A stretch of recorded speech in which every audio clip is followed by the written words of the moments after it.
Woke up this morning, coffee in hand, flipped on the screen, my favorite man. Crafty's on the TV, chipping that stone with Obsidian and Flint, he's in the zone. He's shaping the future with a hit and a crack, building the legends, ain't no turning back. With every sharp edge, he's teaching the way of the ancients who thrived back in the day. Crafty on the TV, talking that smack, stone carving dreams, never looking back. From Texas to Vermont, Crafty studies us, chiseling the past, building futures for us. Wielding the hammer, he's steady and strong, crafting a world where we all belong.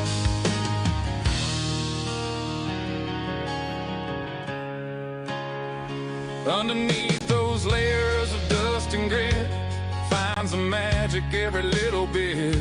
A sculptor of stories, buried in the ground. Each piece he uncovers wisdom abound. With every collision, the sparks start to fly. As the old world awakens, we question why.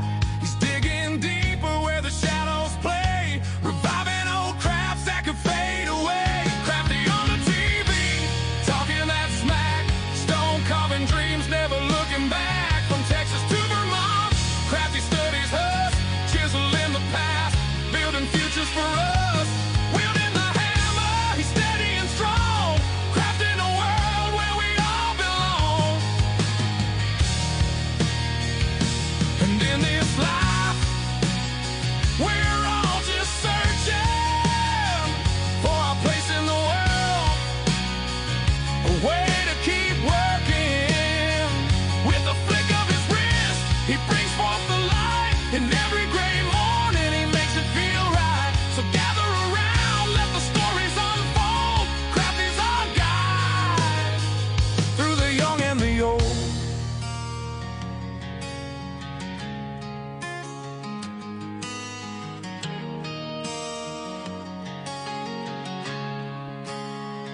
With the sun rising high and the day moving on, Crafty carves dreams till the light is all gone. He's shaping the future one chip at a time. With every creation, he's keeping the rhyme. From the heartland of Texas to the mountains of green, the legacy lives on through the stonework unseen. With every perspective, he's showing the way. Crafty keeps going, come whatever may.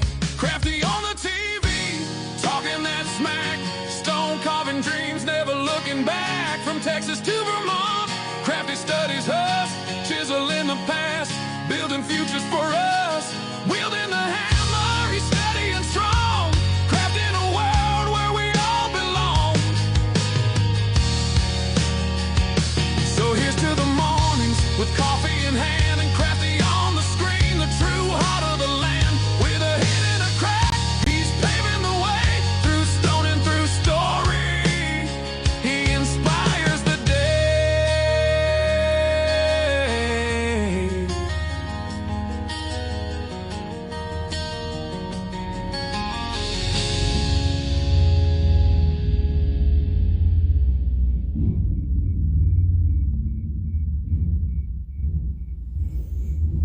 Hello, hello. Tonight is Monday. The auction has been closed and we got winners. Some of the bidding was very close. Some of the bidding was very close. And we got, I see some little troublemakers in the chat. We shall see. All right, so Jorge Valadez is the first one. He gets the door prize. What's the door prize? I get to say that he's the first one. Yeah. Mr. Jim, number 2. Aaron Estes is here. Scott Goldsberry is here. Chris Lithic. No S. Hey. Dawkinstein. Hey, Bill. Alan Young is here. Chris Cox is here. Stoneface is here. Andrew Humphrey. Hey. Let's see. Mac Bales, evening. Let's see, what's up? Flake Scar says hello. Alan Young says good evening to everybody. Jordan Kirkpatrick, hey, peace. TJ and Soul is here from Australia. Steve Salzgiver, hey, Explore Florida is here. Let's see. Who else is here? Chris Cox, congrats on the auction, Chris. You bought a sweet point. AM Outdoors is here. Hello, hello. Let's see who else. Jaybird Music Official. I don't think I've seen you before. Yeah. The theme song is AI, okay? Yeah. Provided by a musician named... well, I put it in the description. I put his name in the description. Yeah. We all know it's AI. You don't need to remind us. Danny Collins is a musician who provided that. What is this? Cam Dwen? Looks like a 10-year-old. Martin Hill is here.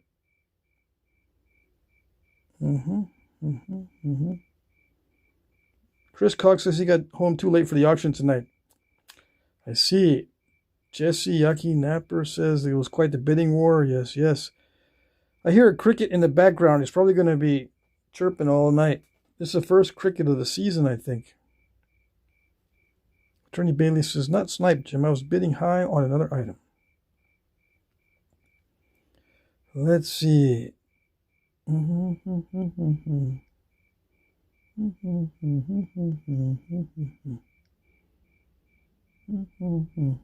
Frodo Joe, hey Bushy, how's it going? Martin Hill is here. Attorney Bailey says I bid on that one earlier. Blank pool. This is so dystopian. It's 2026. What could be more dystopian than the year 2026? Hey, let's see what else. Jimmy Stone Age is here. Random LTL says hello or hi. Let's go. Yeah, we're going to do some regular napping. Today is rock to point. Yeah, I don't have any rocks to do the rock to point, so I got bifaces. I forgot to go get a rock, just a simple rock to do the rock to point. Right? Let's see. Yeah, I don't. Let's see. Hold on. No, I don't have any simple rocks to do the rock to point. I've got some crude bifaces. I think somewhere in here. Who else we got in here? Red Lemur. Hey. Zoro says hi. Kai says hello. Attorney Bailey. And Patrick deserves he packs them well for shipping, deserves to be rewarded. Thank you, thank you. Zato says hi. Marty is here. Marty YB, hello. Scully, WSG, whatever that means. Let's see. Jesse says he drilled a neat bead today with my flint drill. I've got some stuff to do the flint napping. If you check the name of the channel, it says Jack Crafty Flintknapping. So, in case you're wondering what I'm going to do, that's how you find out without me telling you. Yeah. That's how I tell you I'm a flint napper without telling you I'm a flint napper. Okay? All right? So, not too many people check the name of the channel, which is surprising. Not too many new guys, anyway. Where's my rock for rock to point? I don't know. I don't know what I'm going to do if I don't have a rock, a regular rock. I got some slabs in here. Can't do slabs until Wednesday. Anyways, who else we got in the house? Great Fishing is here. Jeff Gin, hello. Jim Cooper, hey. Fishing with Weston says, hey. Jesse, $10 cigar fund. Sweet. How did you know? How did you know I'm looking for more? Zoto says, bro, I like your video. Thank you, thank you. This one or the ones that I've already posted? The Feathered Frontiersman says, hi, Pat. Hello. Hello, hello. Let's see who else. What's up? Hey, what's up? Hey, what's up? Kai says, any tips on thinning with copper boppers without too much reducing? Keep running into that issue. Any tips on thinning with copper boppers without too much reducing? What are you napping? You got to tell me what you're napping and then I'll be able to help you. I can't give general advice because it's all different depending on what you're napping. Let's see. Chris Lithic, Pat, your email again, please. It's jackcrafty2@gmail.com. jackcrafty, the number 2, @gmail.com. Jeremy says, hi, Patrick and everybody. Jesse Garcia, hello, everyone, and hello, Patrick. Do you play games? Said Zato. Not anymore.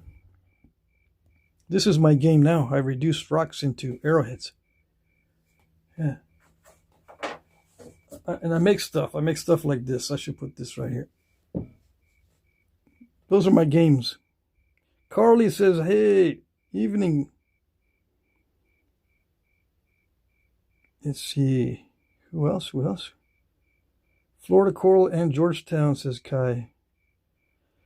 Florida Coral and Georgetown.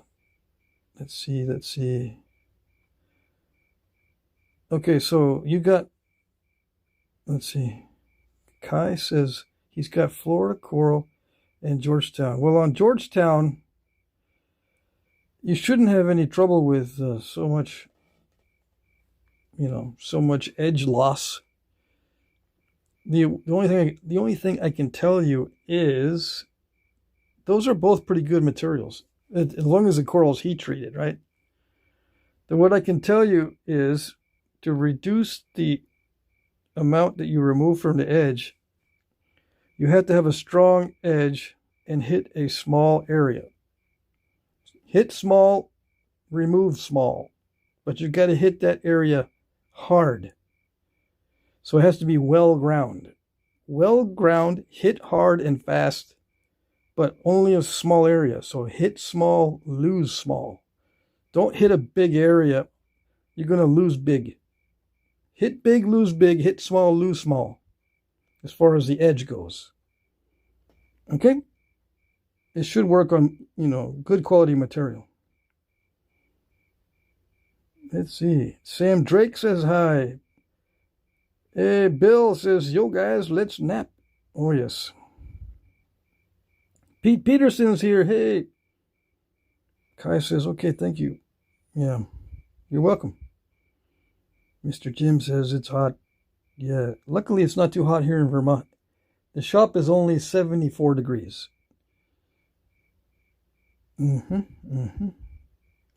See, I think Carly has a channel. Yeah. Who else? A lot of these chatters have channels, so if you're new, you can check out their channels. Okay, I'm going to start napping here. I just want to see who's here. Carly says, usually that time that Crowman goes live, I'm at work. I tried to come in, but usually fail. Yeah. Okay. Can you hear the cricket in the background? There's a cricket behind my shop. Okay, so we're gonna start with crude bifaces, the crudest, so we can pretend we're doing rock to point. Yeah, we're gonna refine these crude bifaces. How's that? Okay. And I'm going to hit small, lose small on the edges of these. But they've got to be well ground, or they got to be stout. See, this is a stout area to strike. These are stout areas. You need to have stout areas, especially with material that crushes easily. If it's really thin, you're going to lose a lot of edge with a bopper, in my experience. Okay, so I'm going to do what I usually, no, not what I usually, what I'm going to usually do. I'm going to show you where I'm going to hit by marking it with a dry erase marker. And then maybe I'll put some other notes on the stone. Right, so this is Texas Edwards Plateau. Edwards Plateau. Yeah. This is raw, I think. Anyway, what do I do with this? What I do is I hit these various areas. I'm going to hit right there. I'm going to hit all along here. I'm going to hit all along here. I'm not going to hit these high areas. I'm going to hit the low areas. I'm going to flip it over. I'm going to hit this area. I'm going to flip it over. I'm going to hit this area right there. This area. This area. This one. All these low spots. I'm opportunistic, so if it looks good, got to watch out.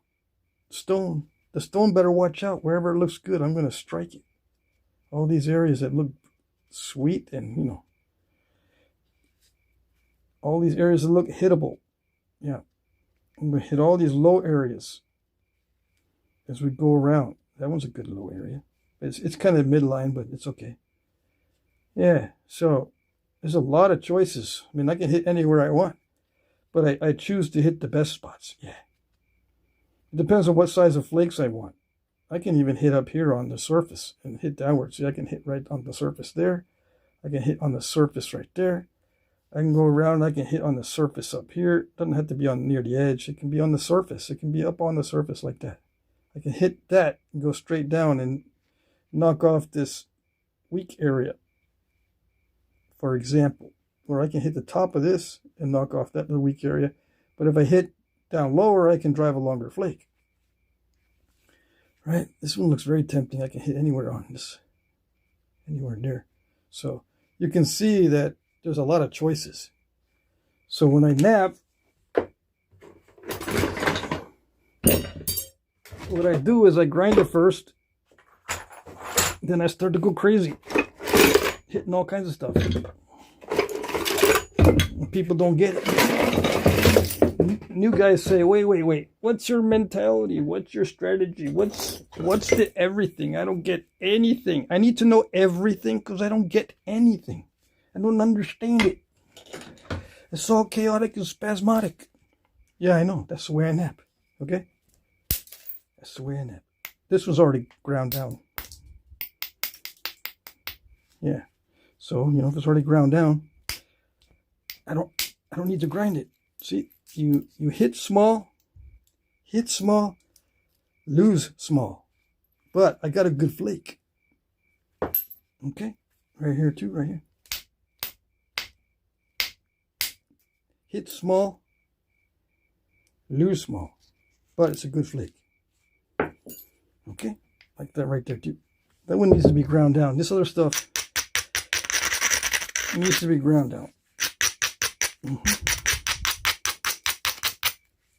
Alrighty.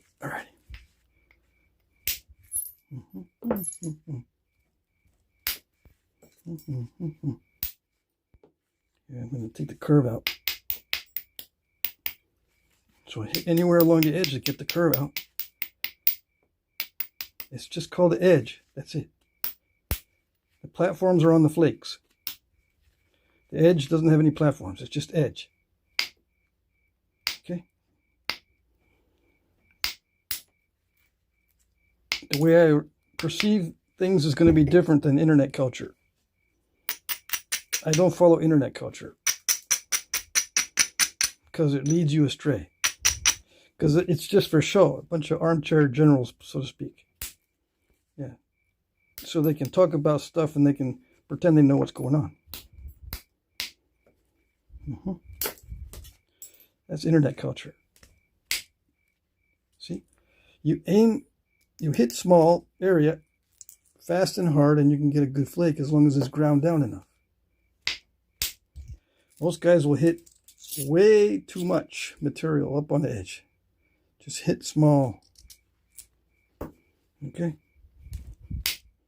And fast, so it does something. It's got to be hard and fast so it'll do something. And that's when Sometimes when you hit really hard and fast, you lose accuracy. So you got to practice. Yeah. I still, even after years of practice, I still have trouble with the bobbers.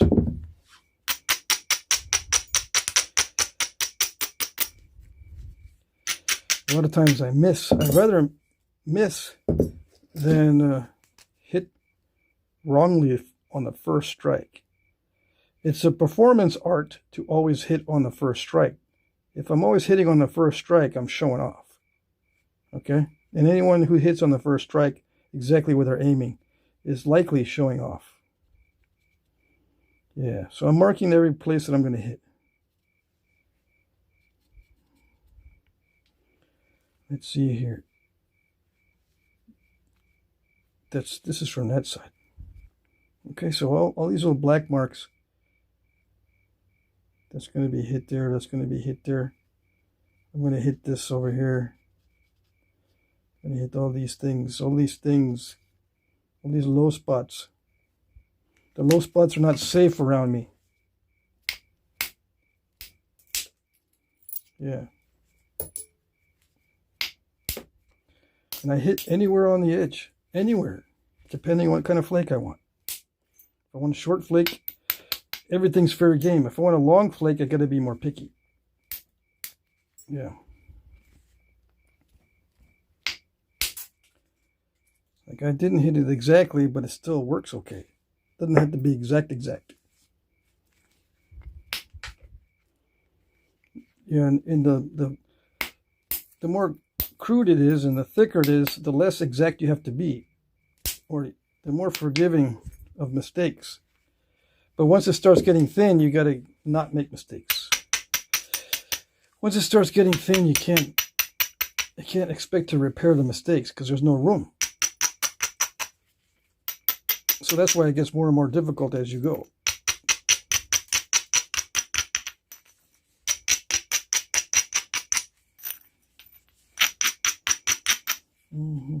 What's the worst cut you received from making these spears? The worst cut I got from just the regular Flintknapping, I don't remember. It wasn't that bad. Probably on one of my fingers. Before I started using fancy gloves. I have not gotten cut badly at all. Though I did get cut on the back of my hand one time, but that was because I was experimenting with holding the workpiece in a vise and using both hands for pressure flaking. I slipped and I cut the back of my hand, but I don't count that one. That would cut pretty deep. I had to wear a bandage for a week. But I don't count that as a regular Flintknapping cut. Okay? I have not been cut badly doing this Flintknapping because I take precautions. Yeah, and I don't spend all my time womping on things with big old hammerstones, and I don't try to make the biggest blades possible. So I'm not around big stuff. The bigger the flakes that you're trying to get, the better the chance is for you to cut yourself badly. Okay? Now, I don't stay away from big flakes because I'm going to get cut. I stay away from big flakes because they're a pain. They're a hassle, and they're expensive to get the materials. Expensive in either time, money, or both. You need to go through a lot of stone to find the good big pieces. Many times the big pieces are full of crud. And you think you got something good, but you don't. And when you do have something good, you get all nervous and you end up breaking it in half. So now you're something good that you spent all that time and money on is for nothing. When you could have just settled for smaller points and not broken it. I'd rather have a small unbroken point than a large broken point. Yeah. And what's my favorite point style? The one that doesn't break. That's my favorite. And my favorite changes every day. My favorite point is the one that I didn't break. Like if this doesn't break, it'll be my favorite point. And if the next one doesn't break, that one will be my favorite point. And I'm not even kidding. I don't have a favorite. That's why I end up selling everything. I don't have a favorite finished point. Okay? All right. and you ask me what kind of stone this is, sometimes I'll say, it's the kind that naps because you tried it already. Or I've tried it already, so I know it naps. That's the kind of stone it is. Just because you know the name doesn't mean it'll automatically be nappable. Sometimes you know the name and it doesn't nap at all. It's all messed up. Okay. So how about now? Where do I hit now on the edges? Okay, I'll show you. Everything, the whole thing. Now as it gets thinner, the whole thing is fair game. Everything. As it gets thinner, everything is fair game. Everything. Do you understand the concept? That's where I'm going to hit when it gets thin. Okay? Everywhere. On the other side too. I'm going to hit everywhere. That's why I grind the whole thing. I'm going to hit everywhere. All over the place. Every single spot. Nothing is safe when it starts getting thin because I got to straighten the edge. I've got to do a combination of things. I got to straighten the edge. I've got to generate long flakes. I got to trim for the outline to make sure it's got a good outline. Okay? This is one reason why I don't go over this kind of stuff, but I'm going to start doing it because I need to become Captain Obvious in order for, everyone to understand it, I guess. Some people don't understand it because I'm not being Captain Obvious or I'm not telling you like you're 5. But those are the areas I'm going to hit now. As it gets thinner, that's what happens. Everything is fair game. Everything is near center or just slightly above or slightly below. So everything's fair game. I just need to grind everything and then get ready. Now, okay? That's why I grind everything. When it's all lumpy like this, I don't hit everything because I'm trying to get rid of the lumpy spots. So I guess I can stop with this stage because the easy part's done. When I know I can hit everything, that's when the preliminary thinning begins.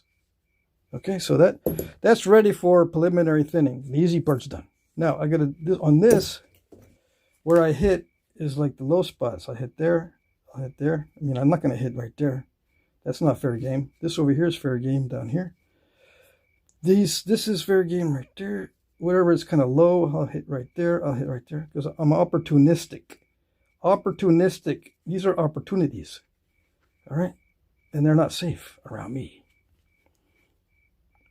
Dude, why don't you be serious? Come on, this not no joke. This is like shaping rocks and being a caveman. Bro, you need to be more serious. No, I don't. I'm just being honest with you. This is how I look at things, okay? And a lot of times what I've noticed is if I tell you how I look at things, people change the channel. Yeah, because it's not the way the internet culture looks at things.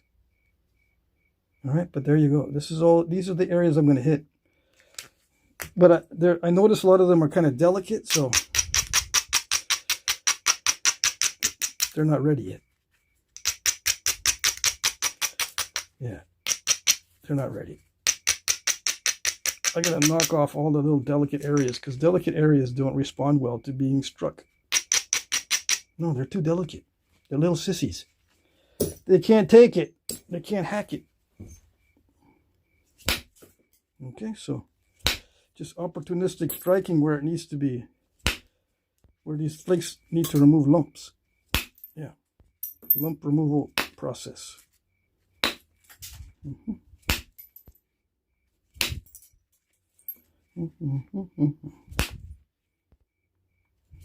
you can do this with a bopper too if you got good hand-eye coordination, which I do not.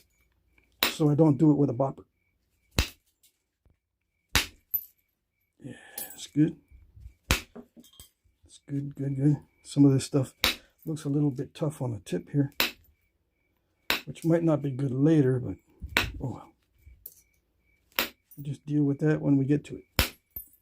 All right, we're just gonna hit if it can't be napped, I just blast it away, and it gets smaller. Yes.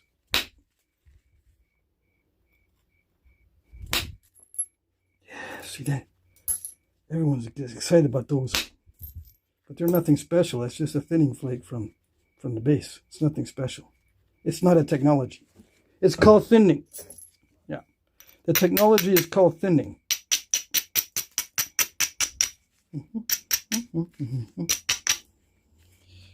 Let's see.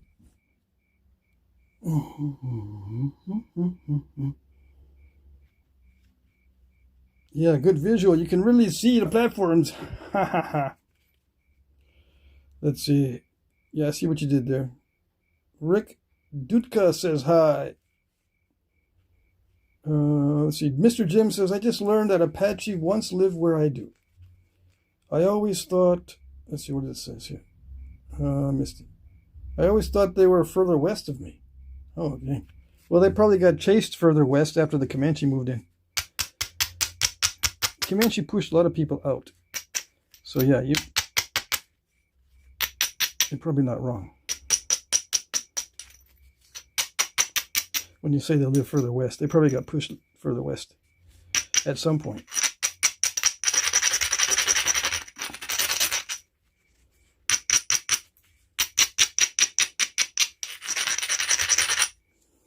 Let's see. What else we have?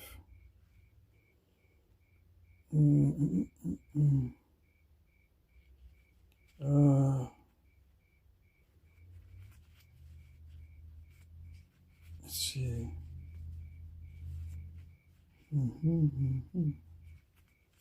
What else? What else? I'm looking at the chat. No questions? Okay. All right. Is overshot technology... So, overshot technology is overly efficient thinning? Yeah, no. It's not overly efficient when it rides over the edge. It's unfortunate happenstance thinning. It is thinning, but the unfortunate happenstance removes the opposite edge a little bit, or a lot. You're not supposed to unpredictably remove the opposite edge, because the ending of the flake is always probabilistic. It's not controllable, although you can pretend it is. Okay, it's probabilistic versus deterministic. You can pretend that you're controlling overshot flakes, but you don't know for sure what the flake's going to do. Just like any other flake. And yeah, I can overshoot this on purpose and say, ooh, look at that. Isn't that cool? I wanted it to be narrow anyway. Wink, wink, nudge, nudge.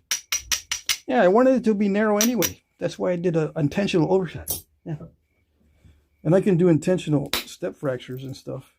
And say, oh, I did that intentionally so I can hit another flake from the other side and remove that. Yeah, I did it intentionally. But then, you know, after experienced nappers have been doing this a while, they understand how foolish it is. Okay?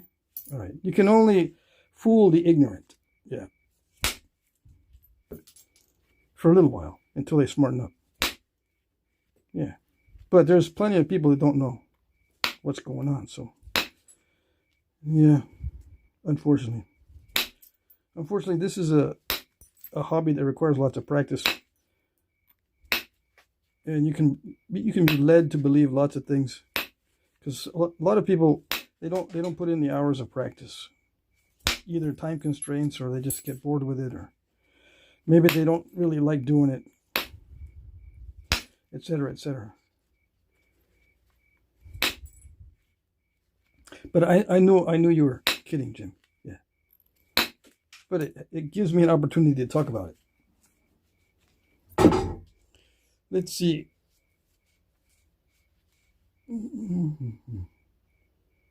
Jeremy asks, have you ever seen the Shinedown band concert? Nope. Shinedown? I've seen Shinedown, but not the concert. Although I could be wrong about that.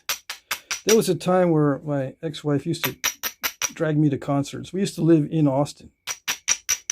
Literally in Austin before the market just went totally crazy and we couldn't find any affordable places to live. Before the market went crazy, we used to go to different concerts. Because, you know, Austin is the music capital of the world. Right? Anyways, I might have seen Shinedown. I don't know. That's an odd question to ask in a Flintknapping live stream. Let's see. Yeah, it's a joke. I see what you did there, Jim. Yeah. But it gives me a good opportunity. Where's Mikey? Yeah, where's Red-Eyed Patriot? I've seen that he's been posting a lot of knife videos. Excuse me.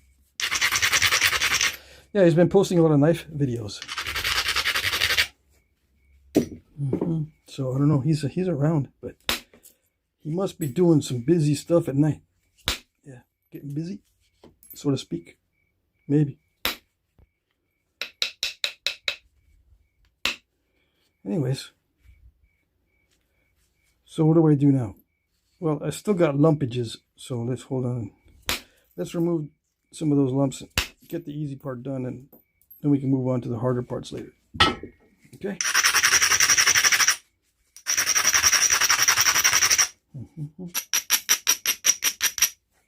Okay, let's see if we can get a thinning flake from the base. Nope, didn't do it. How about this? How about that? Yeah, better. Yeah, okay. Yeah, okay. Let's see. This, I think, is Georgetown flint, but it's a little tough. I don't know. Let's look. If it's very translucent, then it's just plain old Edwards Plateau. Edwards Plateau Gray. EPG. Edwards Plateau Gray. Because there's lots of different Edwards Plateau. There's like hundreds of different Edward Plateau shirts and flints. If you want to get deeply into it. Yeah. If you want to go crazy with the classifications.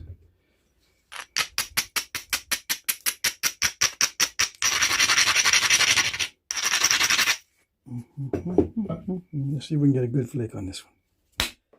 See, hit small and lose small on the edge, but get a good flake. See that? The point of impact was tiny, but I got a good flake. And I hardly lost any off the edge. See, that's the goal. And for those who don't know, an overshot is the opposite of this. Because an overshot is unpredictable. It removes an unpredictable amount from the opposite edge. Why would you want to do that when you know you can do this? Just a little bit of a nick. And I can do this with antler and hammerstone, right? It does remove more, but I try to minimize the reduction of the edge. Copper works really good because it can focus the energy in a small spot.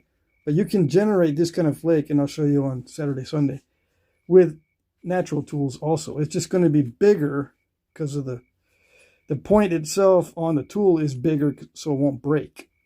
That's the drawback of natural tools. Most of the tool tips are fatter, thicker, and more robust, so they won't break. Antler does break when you start to try to nap with it, or it wears down. One of the two or both.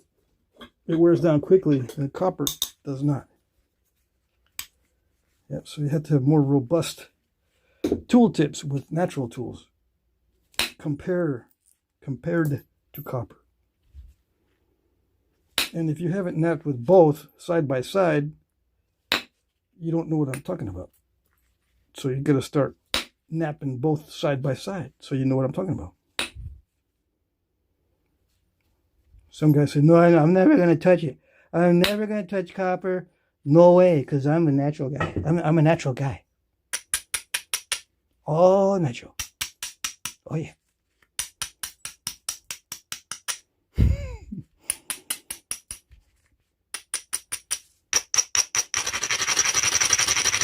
Okay.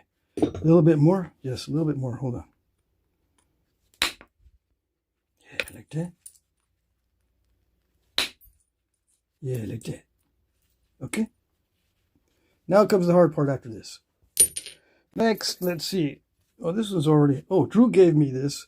He already reduced it down to this amount. So he did the easy part. So, okay. He wanted... I guess he wants me to see how I do the hard part. So this one is the easy part's done too.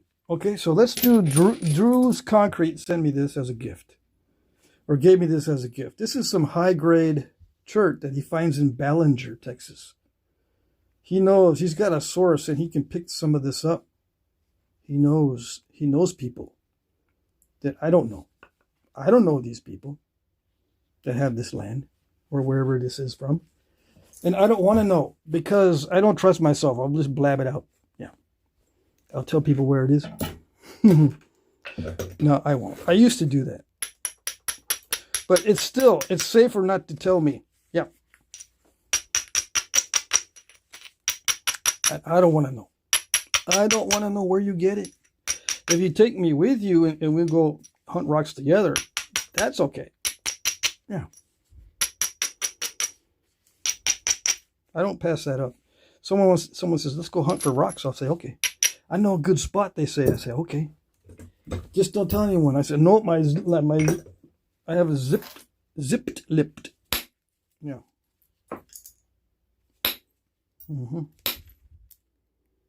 I am zipped lipped. Yeah. Because, rock hounds, as soon as they find the area, it'll be stripped. It'll be stripped if you don't keep the lip zipped. Okay? Okay. Oh, this is so nice. It's not heat treat either, I don't think. If it is, he did a good job heat treating, but this feels like high grade raw. And it has some translucency to it. Yeah, it's another variety of Edwards Plateau. It's not Georgetown or anything like that. It's some kind of Edwards Plateau.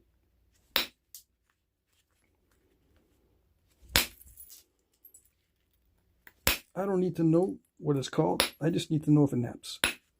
So did you catch what I did? It's too late now. I'm not going to explain it. No. I am not. I already explained it once. I'm an opportunistic napper, and I will hit opportunistically.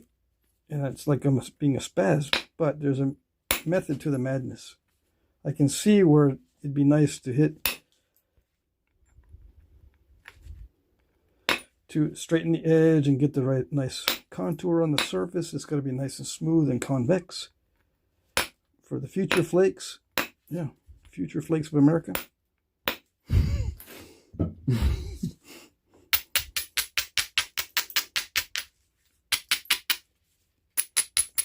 Anyway, I'm all kind of kidding around in the beginning, but then it starts getting difficult, and that's when I start shutting up. So, if you want me not to talk too much during the video, just go make a pizza and come back. And by that time, I should be like having trouble thinning it down and not talking too much. Yeah, that's the way it goes on these live streams. Romans 1, I know where there's red and black obsidian. Awesome. Go get it. But don't take everything because other inquiring nappers want to see it and nap with it. Yeah. If you're going to nap it, only gather what you're going to nap. It's like hunting. Only hunt what you're going to eat. Same with napping. Only gather what you're going to nap. Some people end up gathering way too much because they're afraid that that's the last chance I'll ever get. But no. You'll find out that if you don't have all that much time and you come up to a good source where there's a lot of rocks, you're going to end up picking up more rock than you can nap. Yeah, which is natural, right? But don't hoard it. Once you realize that you gather too much, either start giving it away or selling it or do something, make sure that it can be used. Because there's too many people that have flint and chert in their lawns and it never gets napped. And it's a big shame. Yeah. And it starts to drive the prices up too when they start gathering too much. There used to be a time where you can go down certain highways and where there was road cuts, you'd be able to find nappable flint and chert in the road cut on the side of roads. Those days are gone because they've all been picked. They've all been picked clean. Oh, there's still some spots up here in New York because, or I'm in Vermont, but I can go to New York and get some, what do they call it? Onondaga and stuff like that. That's in the road cuts because there's hardly any nappers up here. But once it gets popular up here in the Northeast, we're not going to be able to find any road cut shirt in Flint. Nope.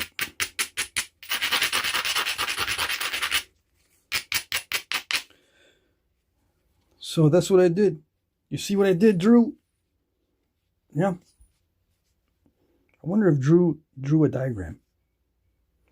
What does Drew call the Drew diagram? This is a Drew diagram I drew. What? This is a Drew diagram that I drew. So you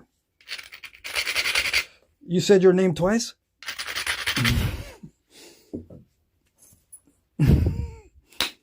I'm just kidding. Okay.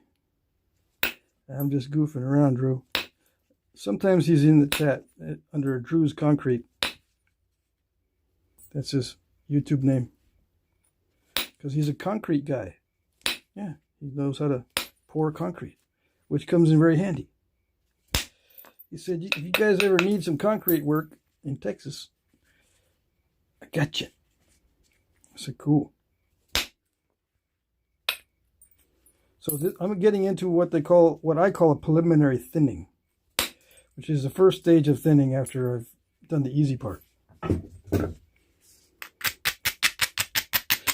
After I finish the preliminary thinning is usually when I stash these. Just like they used to do back in the day, because you've already finished the first two stages, which is the easiest of the stages of napping. So you can do it fairly quickly. So you gather a bunch of these up and stash them, and they're relatively thin and lightweight and almost ready to be made into points. Well, they are actually ready. But they're almost, they're almost there. They're almost there yet. Depends on what kind of point you want to make. So this is the efficient way to work at a quarry. You do the first two stages, the bifacing and the preliminary thinning. You stash these, and take them home and whatnot, and finish them out. Now, if the quarry is right next to where you're camping, fine. You can just walk back and forth. But back in the day, quarries were sites of battles and contention and friction, unless they were friendly tribes. Unless they made a deal to be friendly. You know what I mean? So you don't want a campsite right next to the quarry, because they're going to say, "Wait a second, are you claiming this quarry? Because we've been doing this for thousands of years, and you're a little bit too close. What's going on? Why are you so close? Do you think you got now this quarry?" That kind of thing, right?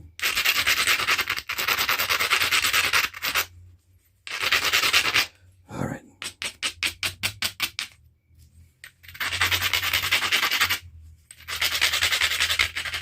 Yeah, you don't want to hog everything up. So that's what I'm doing now to get the. Oh, that's what I did to get that to that stage. Now we got to get this one to that stage, so we can have 4 little bifaces at the same stage. Yeah.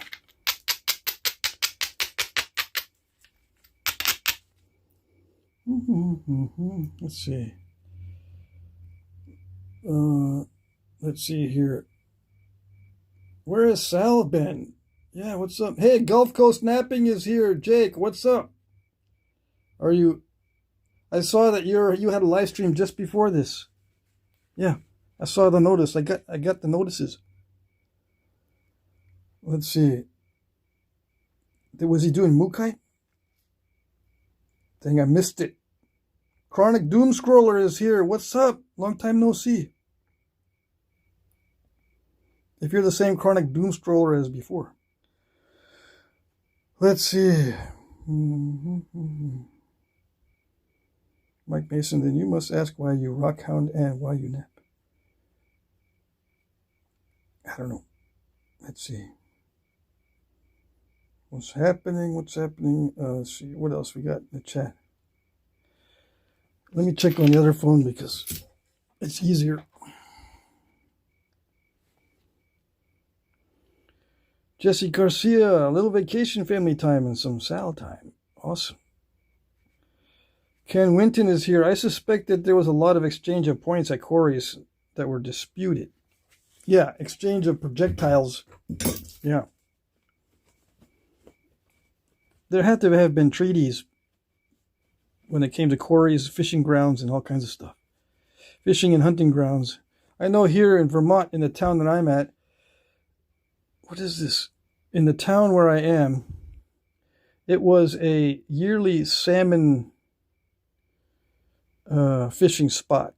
And several tribes would gather around here once a year.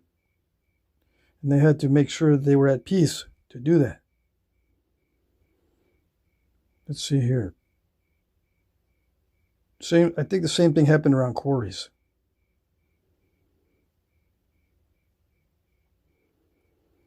Let's see, what else we got? What else we got?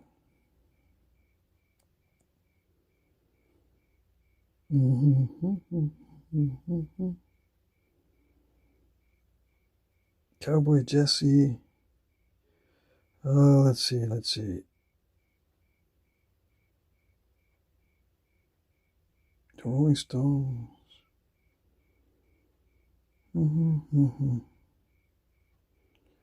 Lance McElwain says he made 11 today.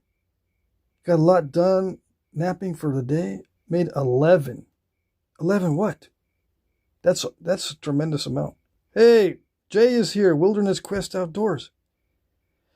Giggle Snort Hotel. Giggle Snort Hotel. Cool. I gotta remember that one. But I can't remember things. Kai says, is it possible to stop an overshot with a hold on the center of the stone? Yes, you can. If you stop the flake, you can stop an overshot. Yeah, but you don't know if it's going to overshot for sure. Because I can go like this. I can go, dude, watch this. I'm going to stop overshot. I'm going to hold my finger right there, and I'm going to stop it. Watch it. Watch it. It's going to be cool. See, well, let's just pick something that would look like it would overshot. Let's do that just to make sure. Okay, so I'm going to hit right there.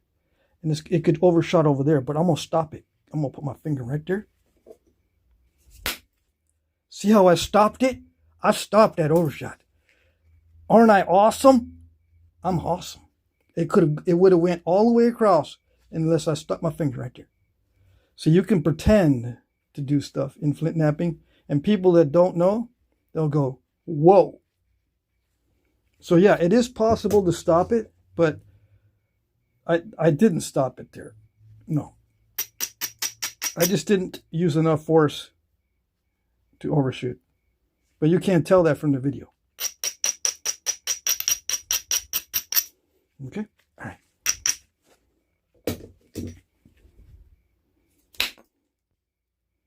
Oh, I stopped another overshot. Whew, that was close. It's not a silly question. It's actually a really good question. Yeah. Because, sometimes, I don't want to say too much about this. Because, I don't know for sure in all cases. But there are some cases where someone is napping to a narrative. And what they're doing is they're not paying attention to how it naps. They're paying attention to how people think it naps. So they're going to nap to what the narrative is and make you see what you want to see. Okay? They're going to practice being good at what you want to see and not how it's actually supposed to be napping. Does it make sense? I can pretend that I'm doing something just because internet culture says that that's how it should be done, or that's how it is done, or that's how it can be done. But they're talking from an armchair general's point of view. I can try to make their statements come true by specifically napping in a way that would confirm what they're saying. But what I'm doing is I'm trying to confirm what they're saying. I'm not really doing the honest napping. Okay? That's all I'm going to say about that. Yeah. Okay.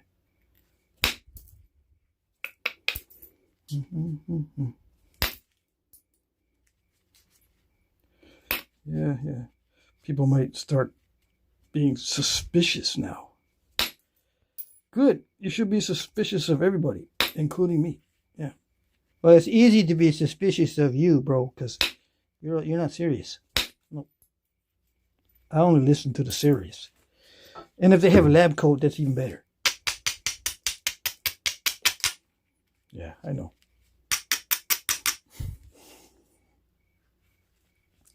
Steam, how do you get the shape? You just trim it. Yeah, all I'm doing is chipping and trimming. How do I get this shape? It takes a while. You've got to, be very careful when you're shaping it. Okay, this up here. It's stuck in this little handle, but I have one that's made. You just got to be very careful, and you can see it in my videos. That's why they're so long. My videos are very long, and they show you the whole process. Okay, this is just a live stream where I get to chat with all my buddies. Yeah, this is why I don't make any money with the live streams, unless some, people send me gifts and stuff. But just a live stream itself, the video itself, and the time I spend on doing this, there's no money in this particular venue or this thing here. So I'm not going to be teaching exactly in a serious way or trying to tell you all my knowledge in one video. I'm not going to be working all that hard. If I make a mistake, sometimes I'm not working all that hard. This is for fun, basically. I have other videos that are more serious. I got lots more videos. For those of you who want to actually learn step by step how to do this, I've got other videos that show that. Yeah, and they say either tutorial or instructional. Super chat received $1.99. Bobby Estes, Aaron, thank you very much. Thank you. I call you Aaron, but I don't know if you like to be called Bobby or Aaron. I just assume that I'm doing it right. Let's see. Fun day. Sam Folks is here. Fun day with Crafty. I'm glad you think so. Steam says, that's cool because I want to make some and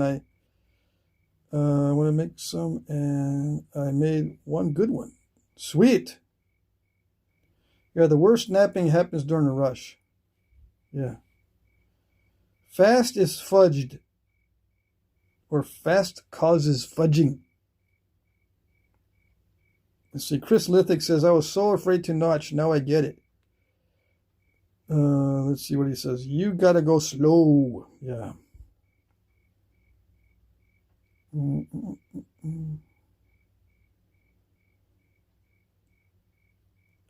Chris Lithic just notched 2 points. Nice. Dawkinstein is elk hunting in October, so he's not going to be making it to the Nap-In in Brady, probably. I'll be at the Nap-In in Brady in October. Brady, Texas. It takes me a while to get there, but at least I've got family in Texas. And all my buddies are there. It's worth the long trip. It takes me 4 days to get down there. Driving.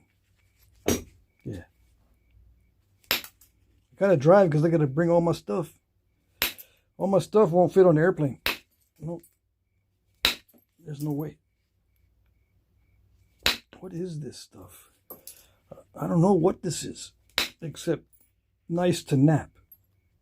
It's NTN stone. NTN, nice to nap.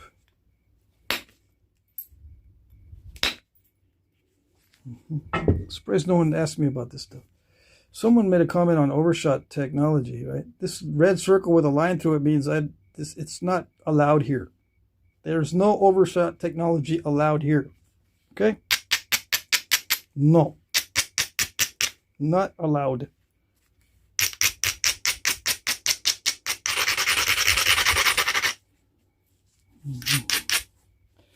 Kai asked me, do you find indirect is better than most, or is that what just works for you? I find it's better than a lot of other techniques. But there's various ways to do indirect percussion. I like it because it's accurate, which is a very helpful thing for someone like me, yeah. I prefer it because it's also fast, as well as accurate. And I developed my own style, so it's very comfortable for me to do this behind-the-knee thing that I developed. I developed this. Other people use it also, but there are other ways to do indirect percussion besides this, okay? And whatever works for you is good. But I like it in general because it's fast and accurate. And it produces awesome flakes. Yeah. Yep. Whatever you can dream up, you can try practicing and see if it'll do it. Chances are, what you can dream up as far as what flakes look like, you can teach yourself to do those flakes by using an indirect percussion technique of some sort. Whereas it's harder with a direct percussion. Now with pressure flaking, that's a whole different ball game. You can also develop all kinds of different flakes with pressure. You can dream up flake patterns and all that, and you can probably do it with pressure flaking. Easier than with percussion flaking.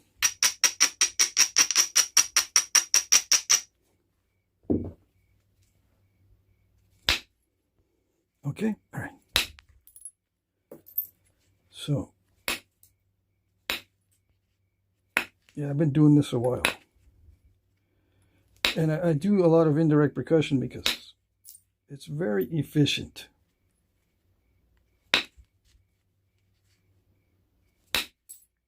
Yep. I can maximize the stone with it. I can make a good size point, comparatively speaking, as long as it's not curved, out of a piece of stone. Whereas if I use other tools other than indirect percussion, it usually gets really small. I can maximize stone much easier with indirect percussion than with anything else. So there's another benefit. It's accurate, it's fast, but it also maximizes the stone as far as dimensions go. And I had to learn that in the beginning because I was Mr.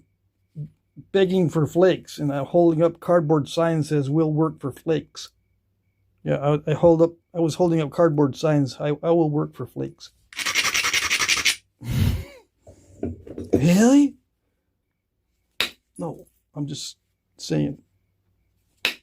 That was, I practically did that. Yes. I let everybody know that I'm going to raid their flake pile if they're not careful. Yeah. Watch your flakes. If I'm around, you better watch those flakes because I'm going to sneak them. I won't even ask. You get up to go to the bathroom or something, I'm going to sneak them.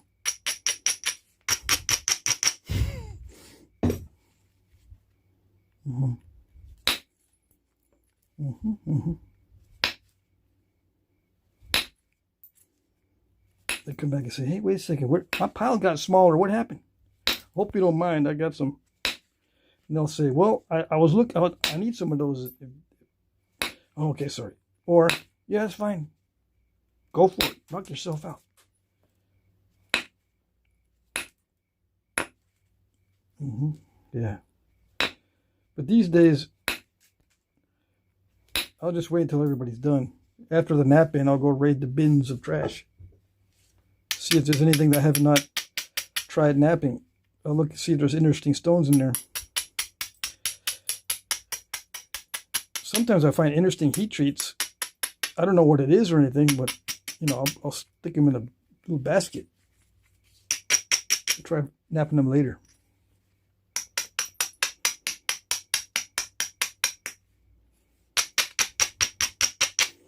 I got little baskets of odds and ends all over the place.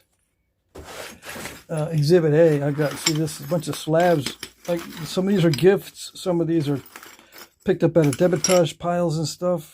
Some of them are brokes that someone didn't want. Well, I'll take it. That kind of thing. I got a bunch of those.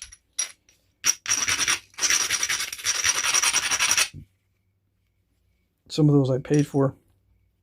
And I accidentally broke, so I stick them in a broke bin. Broke basket. Let's see what else. Do you use like ordinary rocks and a type of stick? These are not ordinary rocks. You got to use special rocks. Yeah. Now there are some people that are lucky enough to live around these special rocks, and it seems ordinary to them because they got it everywhere.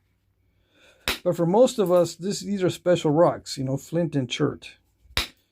If you can find agate, that sometimes works well too. Petrified wood sometimes works well. If you're brand new, you need to watch a lot more videos. Yeah. Before you ever go looking for rocks, because you can waste a lot of time if you don't know what you're looking for. Okay? So you got to watch a lot of videos so you know what to look for. And you just type in, what videos do I, what rocks do I look for Flintknapping? You can just type that into the YouTube and it'll show you different videos on it. You can be as fancy as you want on the search, or, you know, really crude. You can just type in Flintknap and hit enter, and a bunch of Flintknapping videos will come up.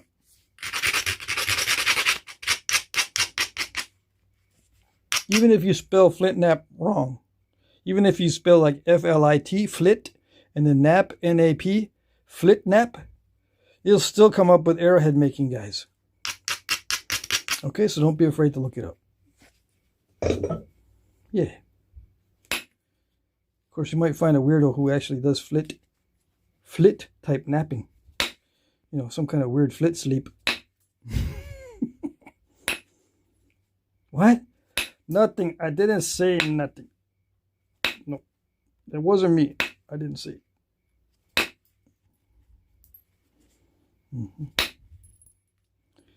Okay, now it's getting kind of steppy, but I meant to do that because I can get it from the other side. See, I'm just setting it up for my other strike. Yeah, I'm setting it up for plan B. I meant to do that. Yeah, and I put my finger there to stop it just exactly right there. Yeah.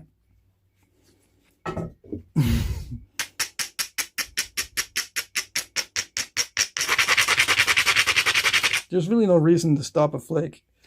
You just need to control the amount of force you're using. Okay. The amount of force you're using helps to control where the flake goes. Enough. That it helps enough to, you know, that's all you need to know. You don't need to do anything else. Just make sure you know how amount of force to use. And there's a little subtle difference in angles and stuff. But the main thing that changes is the amount of force. That's the most variable thing. This little angle right here doesn't change very much at all. You know, baseline is straight like this. But if you want to shoot inward flakes, long ones, you need to be more aggressive. That's about the max right there. If you just want downward flakes, little bitty flakes, you can go up as high as that. Or even vertical, completely vertical. Punch downward. With a vertical punch, you can even punch into it with a vertical punch in many directions. Okay? So, but the angle, when you're this thin, it doesn't vary much. What varies most is the force you're using and the amount of grinding on the edge. That varies a lot. The angle doesn't change very much. Not when it's this thin. You don't have much room. You don't have much room to play with that angle at all, because just a little bit of angle mess up and you're going to go either not far enough or it's going to dive into the piece.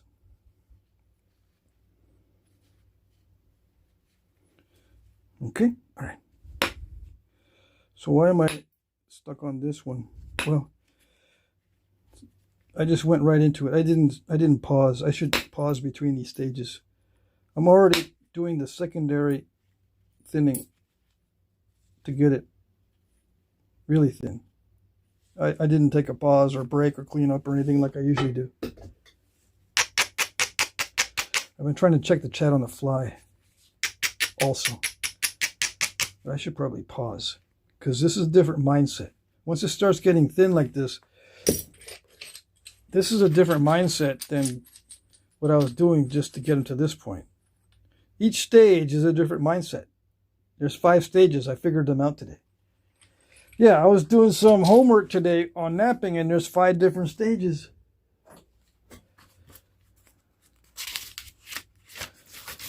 Now that I mentioned it, right, people are going to want to know what those are. So I got you. 1, 2, 3, 4, 5. No, don't do it, because my eyes will glaze over. Don't do it, dude. Don't do it. No. Yes, I'm going to do it. No, I already made the pizza. I'm trying to eat it while you're napped so I can enjoy your napping. Now you're writing. Yes, okay. Bifacing is the first stage. Each stage has a different mindset, right? And then there's preliminary thinning. Prelim thinning. Okay? And then there's secondary thinning.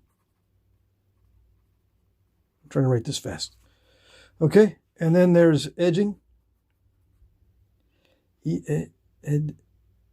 Edging. And then final finishing. Oh, edging and notching.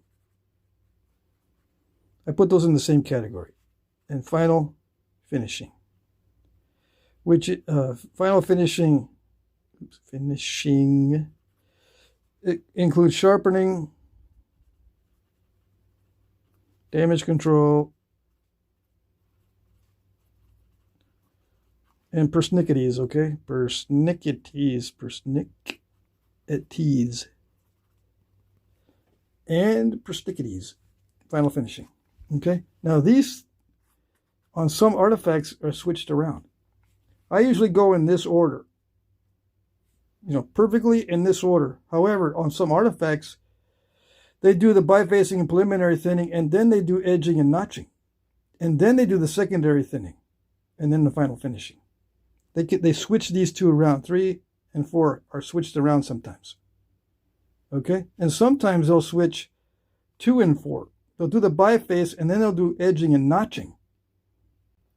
And then they do the preliminary thinning, secondary thinning, and final finishing. Yeah, I've seen that before too, especially on like Montels. Montels are weird, and we see a lot of variation in how they make the Montels. Okay? They do them base first in many cases, or stem first. And there's a lot of Texas points that are stem first in the archaic period, but the Montels are like the craziest that I've seen. I bet you there's others too, but anyway, you can switch these around, but this is the sequence that I do. Okay? And, but I'll put that in maybe a post or something in the community, so you can refer back to it if that's your speed. You know, if you like references.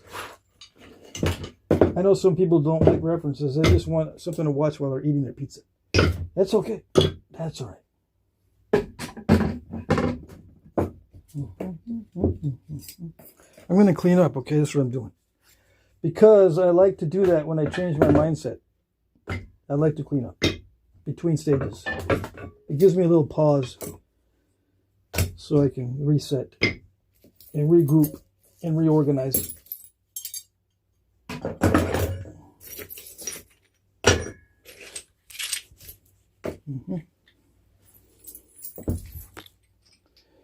Let's see.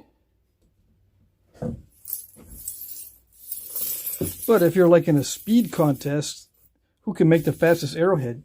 You don't take pauses. You go straight from one stage to another. It can be all flowing. How do I know that you can flow? Because I've won contests, speed napping contests, easily. And I don't want to brag, but I won them easily because I know the different stages, and now I can switch easily. I'm already used to it. I'm already used to organizing my napping. Yeah. Okay. What do we do? I don't do speed napping videos because that's more of a performance art. I have done a couple, but I'm not going to do a lot of these speed napping videos. Yeah. Okay. So I was doing this one, right? Let me check the chat. Let's see. I'll put this back here so people can see. As soon as if I start looking at my phone, people go, "What are you doing? What is it?" I mean, I see everything and I can read everything, but what is it?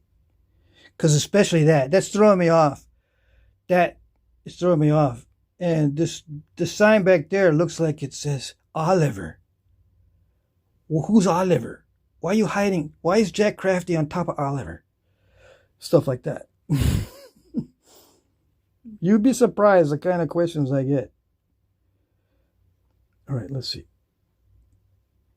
Let's see. Marty left. He's got to go to sleep. Yeah, Marty gets up early.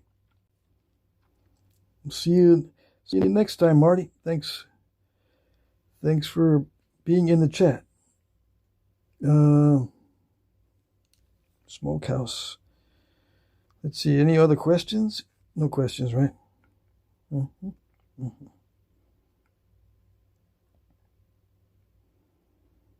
Okay. Let's see. Let's see. How much for a custom blade? I don't do custom blades. You'll have to look in the auctions. Sometimes I'll have blades for sale in my auctions. I have an auction every Monday. And they vary in price depending on who's bidding. Yeah. I don't do anything on the side. I don't do custom work or whatever it's called. No, I learned my lesson. I used to try to do that and I learned my lesson. It doesn't work out. I end up losing money. Believe it or not. Ken Winton says, I tried slabs. I couldn't get the ends thinned without breaking the dang things. Oh, dang. Yeah. You're working slabs that are too thin, probably. Don't skin them first. That also makes them too skinny in the middle. If you skin them first. Don't skin them before you do the ends. I don't know if you're skinning them first. Some guys will skin them first. What is skinning them first? Put the flakes on the surface. Start running flakes across the surface to get rid of the original surface. And then they start thinning the ends. Yeah, no, that'll break. Let's see. Good flake is a wonderful thing. Yes, it is.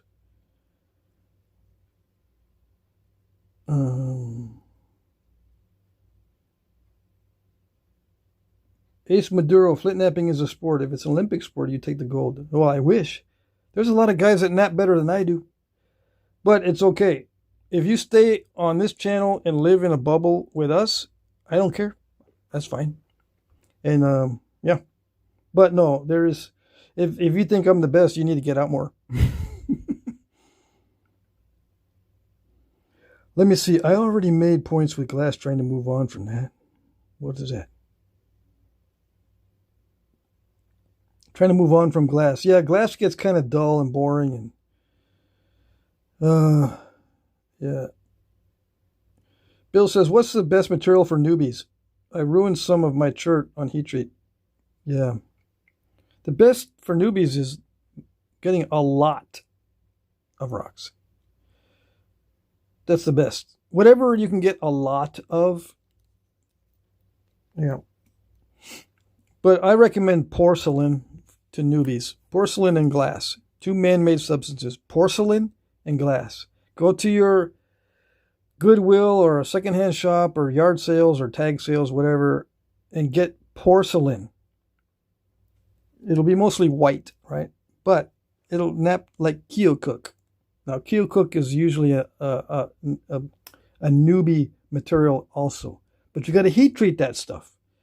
Heat treated Keokuk was the standard, I think, for a long time on Uhmw-Pe material. Okay, but nowadays, the porcelain, some of the porcelain is just as good as some of the high-grade heat treats. Yeah. Thick porcelain. But yeah, working rocks, starting with a rock, there's no other feeling you get than being able to take a rock and nap it down into something. Rock to point. A lot of people get satisfaction from rock to points, and I can understand that. Let's see what else. That's it, right?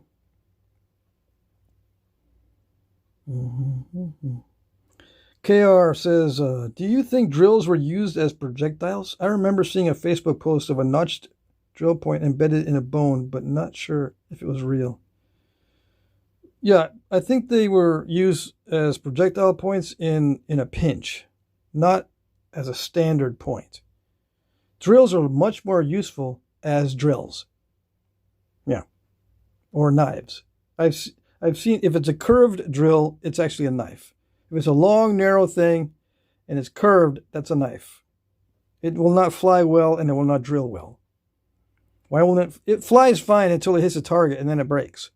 So a curved drill thing is a knife because it'll still cut. You can still sharpen the edge on a curved drill and it'll still cut. All right? But if it's perfectly straight and it's very symmetrical, it's not a projectile point. It's used for drilling. If it's a little bit wonky on the sides, how should I explain this? If it's wonky on the sides, like this, it's not for drilling wood or drilling something. It's a projectile point if it's wonky. If it's perfectly symmetrical and it's in symmetry in all directions, then it's actually used for drilling. Because if you've ever drilled with stone, it'll snap if there's any defects in it. If there's any wonkiness on the edges, it's probably a projectile point if it's perfectly straight. Now, if it's curved and wonky, it's definitely a knife. Okay? So there's a way to tell, just based on experience, what works and what doesn't. There's a way to tell if it's an actual drill or not. Okay? All right. Hope that helps. That's a good question. Let's see, Bill says, just wondering, I noticed why you are thinning or bifacing that you opt to hit towards the side of the platform rather than the center. Yeah, I tend to shoot diagonally and not straight in. Is that what you mean? I tend to shoot diagonally. But it depends on the surface. As the surface gets straighter, I don't have much option but to shoot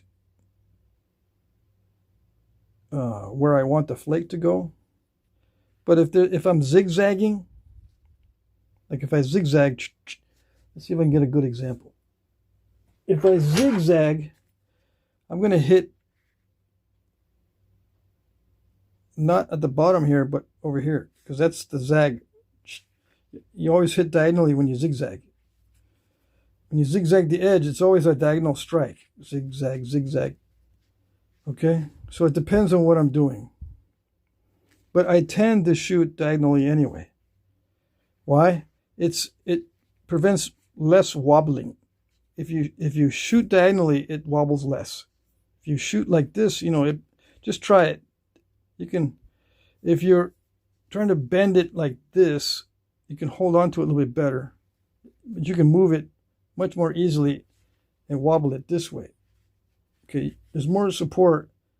So trying to do this movement is harder than this movement. So you don't want to hit too much like this. It's better to hit that way. Besides, it also stresses the stone differently. If you do it like this, straight in, like straight across, sometimes that radial crack, there's two types of cracks. There's more than that, but two main cracks when you're knapping: the conchoidal initiation and the radial. That radial crack can open up and go across, but it has a harder time opening up and going across this way. See what I'm saying? It's a shorter distance for the radial crack that way than it is this way. So it doesn't like it when I hit this way. Because it can't break in half. It loves breaking in half. It really does. The rock waits its whole life for the moment that it can break in half on you. Yeah.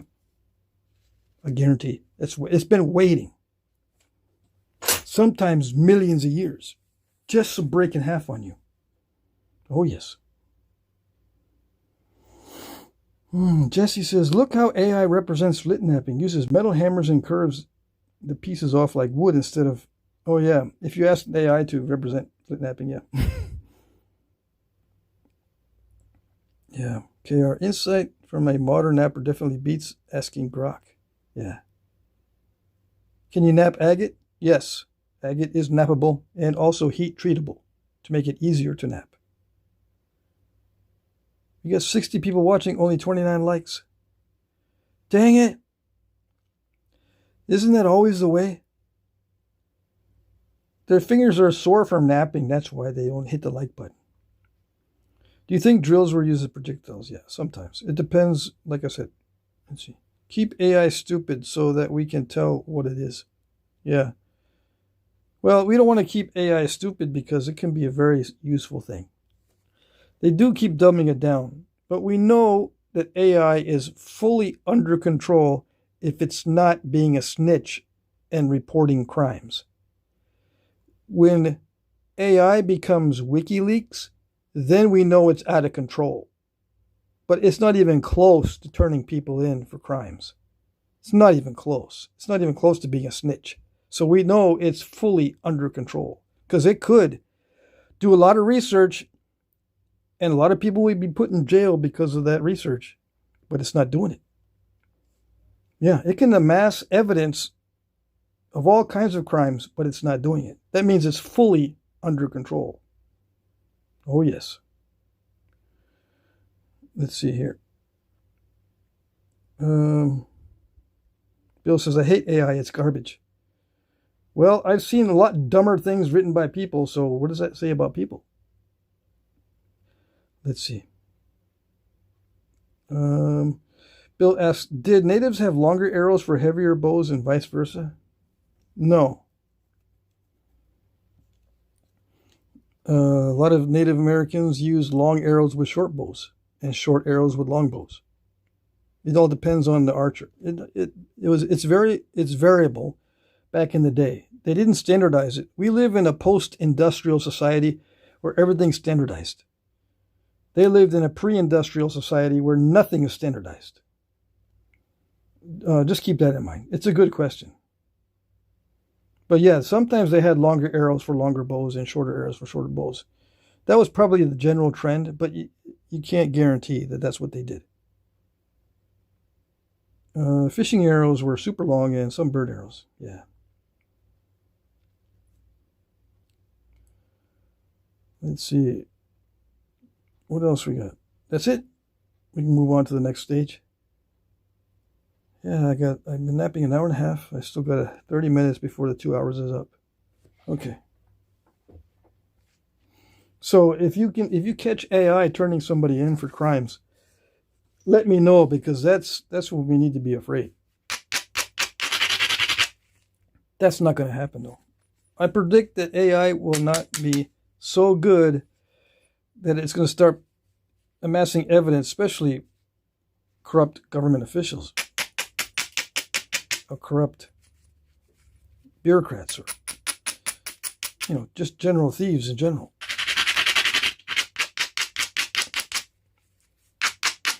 On its own, not directed by law enforcement, right? Just on its own, if it starts to turn people in, then we know it's out of control. Okay? That's my theory anyway. So we're a long way off from that, and I don't think that'll ever happen. They'll pull the plug on it before that happens. Yeah, they'll just whoever, if it's going after someone powerful enough, they'll just pull the plug. And millions of people will be without the AI, and they don't care.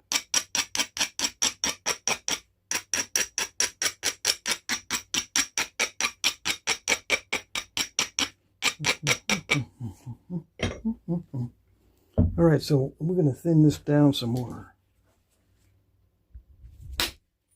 Yeah, like that.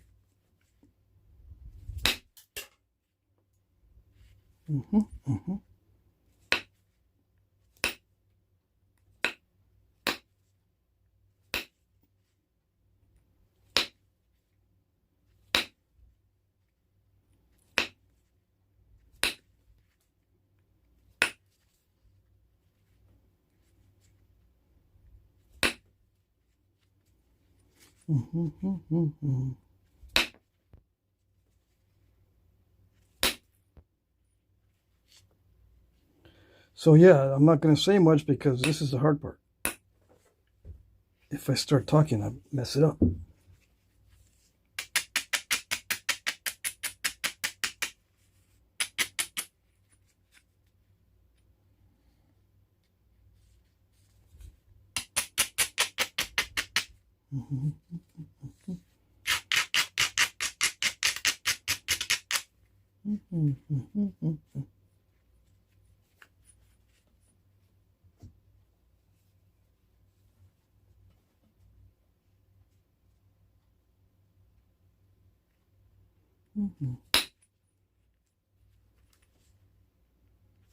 Talking about AI now. Lots of conspiracy theories out there.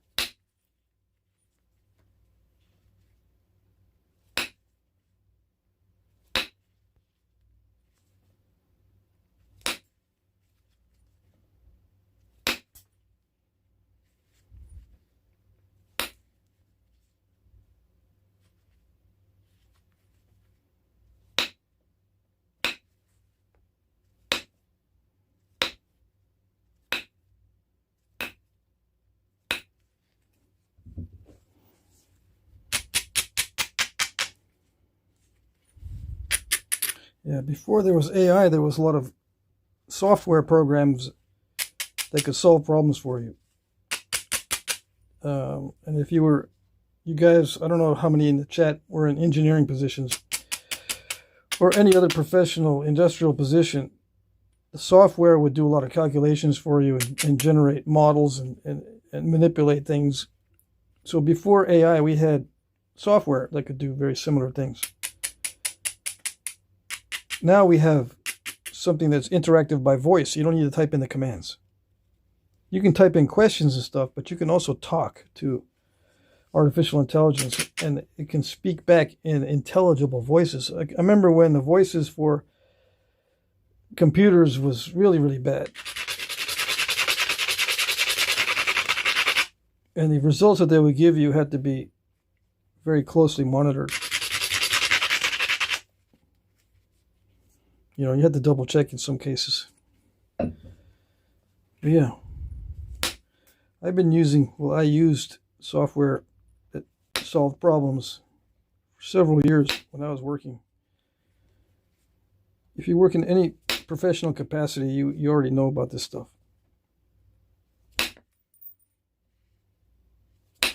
I mean, professionals that use software.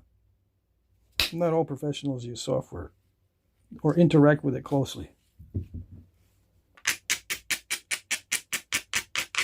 It's just getting more sophisticated.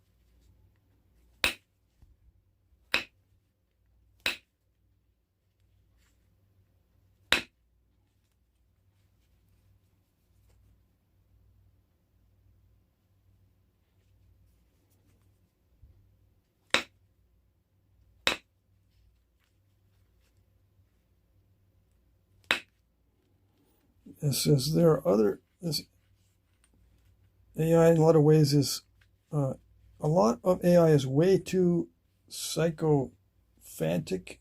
There are other times when people have demonstrated that it doesn't take requests for instructions in dire situations seriously.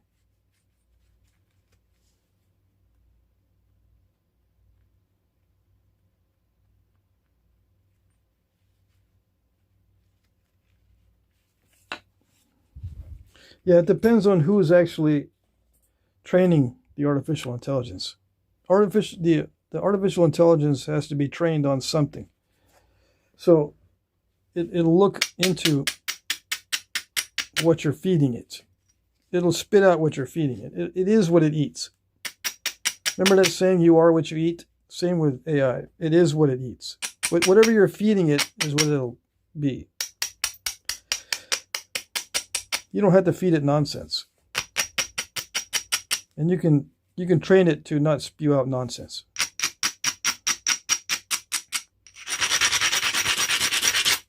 Like there's some artificial intelligences that are strictly math or strictly physics oriented or strictly designed to write poetry. So, stuff like that. There's some AI programs that are strictly designed to do a pre-diagnosis on your illnesses. But you got to make sure it's trained. You can't ask a poetry AI thing to, tell you what you need to do to correct your diabetes.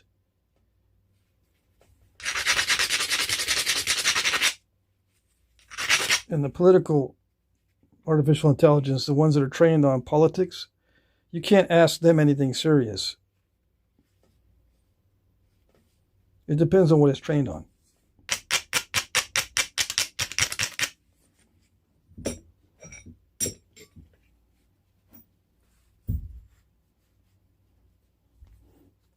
Yeah, I'm prior military, and we knew about nukes because I had some training on submarines. And there's a multi-step process that involves humans all through the process to launch nukes. You just don't press one button. There's a series of steps involving people before those nukes are launched. It's not just one button, one missile. Okay, just in case you don't know.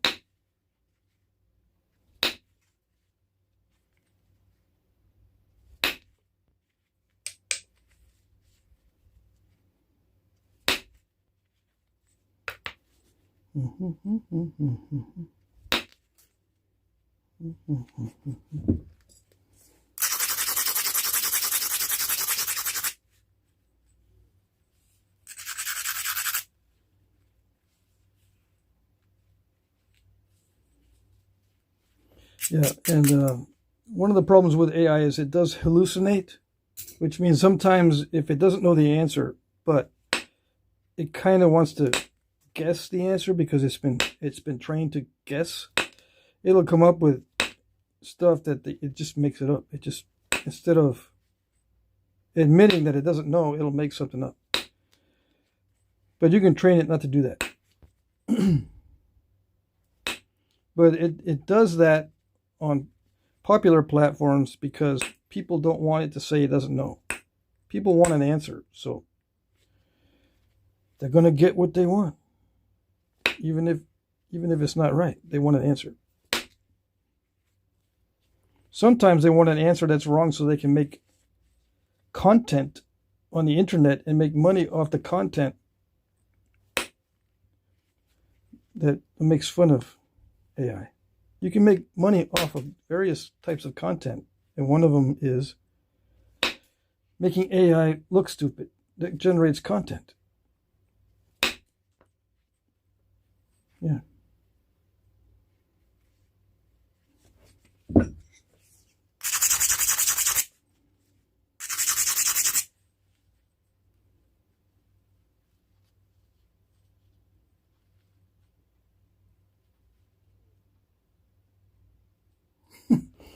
Yeah, someone's training AI on Flintknapping, and it's not, I have a feeling they are not Flintknappers. They're just, college graduates that got their degrees in who knows what, and they think that they can, or like anthropology, and they think they know about archaeology, that sort of thing. It depends on how the AI is trained, yeah. It also depends on which ones you ask. And if you ask it to look up certain books on Flintknapping, if it has access to the book, it'll give you an answer according to that book. But you got to know the name of the book, and it's got to have access to it. It's getting better at accessing books as more and more books are uploaded to train these artificial intelligence platforms. Somebody must have written down somewhere in some book or on Wikipedia about hickory stuff, or somebody in social media that's really popular that said that, and the AI will pick up on it. That's why you don't listen to internet culture, because people pick up on that stuff too, and they just regurgitate it. They say, I heard hickory can be hardened with fire and you can knap just like a steel tool. Yeah.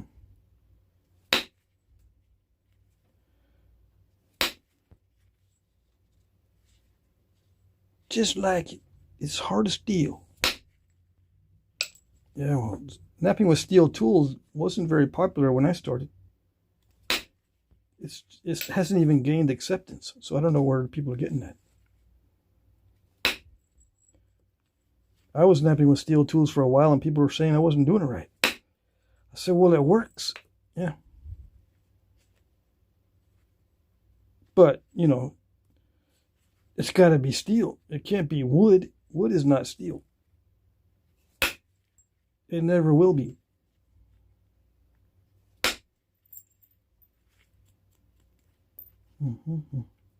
So it's starting to get thin, and I'm starting to get nervous. I think that's good enough. Yeah. Yep. Good enough to put some notches in it. Yeah. Let's put some notches. Some buenos notches. Yeah, it's tired. I'm tired. I'm going to go night-night.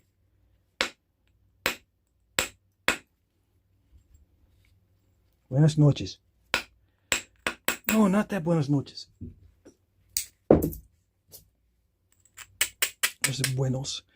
Buenos noches or buenas. I forget. Is noches masculine or feminine?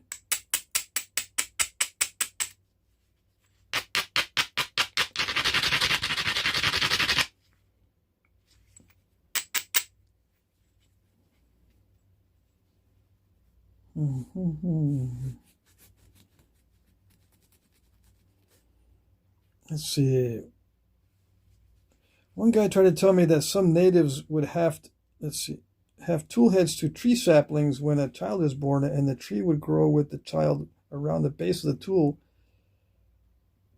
so that the child would have a strong tool by the time they're an adult. Where'd they get that idea from? Yeah, you can actually do that. Believe it or not, but you know, timing it with the child's growth, it's a little bit drastic. It doesn't take that long, actually. You can split a sapling. You can take a sapling that's, you know, this big, and you can split it and stick a stone in there or a blade. You can stick a blade in there, and if the tree doesn't die from infection, it'll grow up around the blade, and it'll seal it, and then you just cut it. It only takes about 4 or 5 years for it to make a good seal around the stone when you put it in the split sapling. It doesn't take that long for it to get it to make a strong, it'll heal around it. It'll make a strong bond around the axe head or the knife blade or whatever. You know, big blade. So it doesn't take very long. I mean, that's something that can be done with lots of different things, not just stone tools. You can do it with steel or even the axe head. I've seen people grow trees into the void of the axe head. Okay. It just makes an interesting conversation piece when you have something like that too. They do it now mainly for artistic reasons. But yeah, you can do that. And it was probably done in the past, but I don't know how often. Sometimes the tree can break the stone because it's pretty strong when it grows around it and heals around it. And when the wind blows like this, it can crack that stone.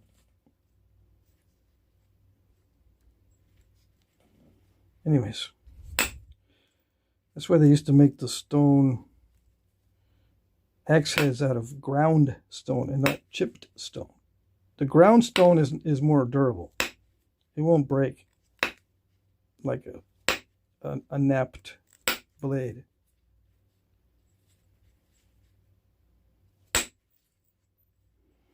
Okay, so it's time for the buenos notches.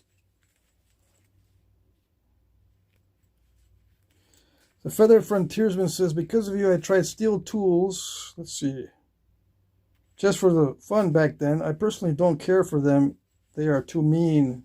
Yeah, they are very mean. I like it on really tough stone. Steel tools work really good, I think, on really tough stone. You should have seen the flake felt around the world on one of the live streams when I used a steel, half-inch steel rod with an aluminum mallet. Who was it they called it? The flake felt around the world or whatever, Jesse? Jesse, did you say that? Let's see. The Japanese would curl and tie down wood to take curves for specialty tools. They still do it today. Yeah, you can train trees to be certain shapes too. You can even graft trees together, their limbs together. You know, they got two trunks growing side by side, and you can take the limbs and you can graft them so that it forms a ladder, a natural ladder.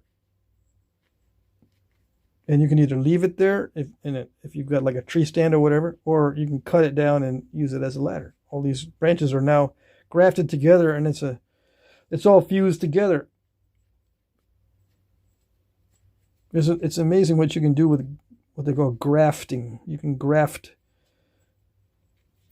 trees and shape trees in certain ways. It's pretty interesting.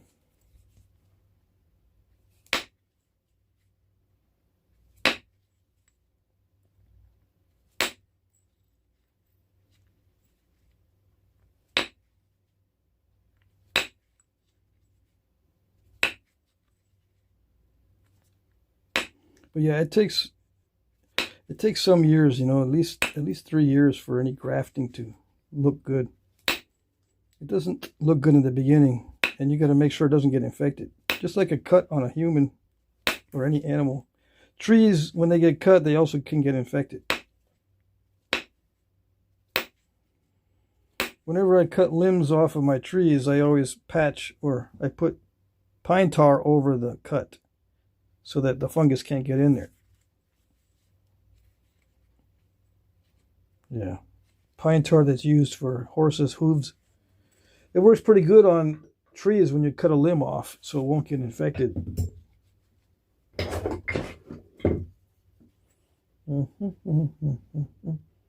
also helps prevent drying out too fast.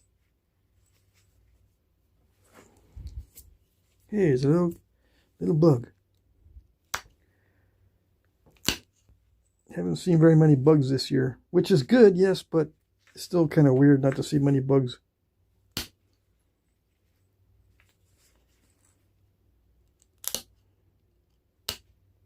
I remember as a kid, summertime was full of bugs. I grew up in New Hampshire. I'm in Vermont now, which is basically the same thing. But when I was a kid, there was a ton of bugs in the summertime. You would just, on the porch with that light on the porch, you could see bazillions of moths and little bugs and all kinds of stuff. Nowadays, meh. Hardly see any. There must be a lot of bats or something. Something going on.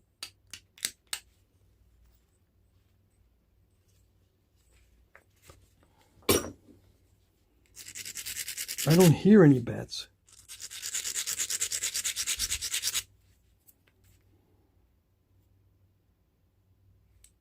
Are we going to get to see it notched? Yeah. Just joined. Yeah, I'm going to notch this. I'm working on the tip, although I can stop working on the tip and do the notching. That way you can see it. Yeah.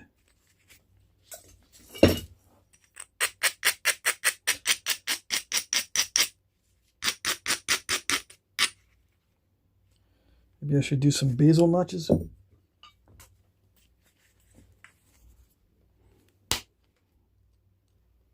I've done a lot of side notching in recent videos. I think I'll do some base notching.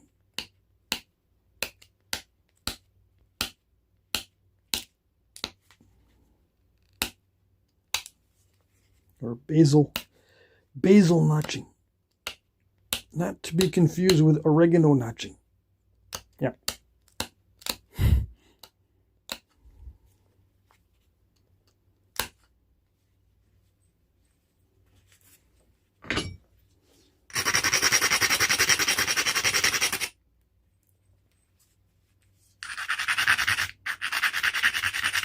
Yeah, light pollution can reduce the number of fireflies. That's what I heard. Somebody else said that. Or maybe it was you.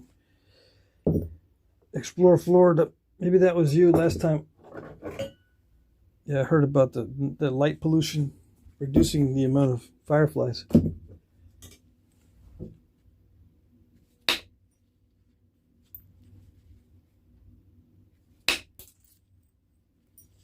It's ironic because they can produce their own light. I'm not saying they're wrong, but you know, it's kind of ironic.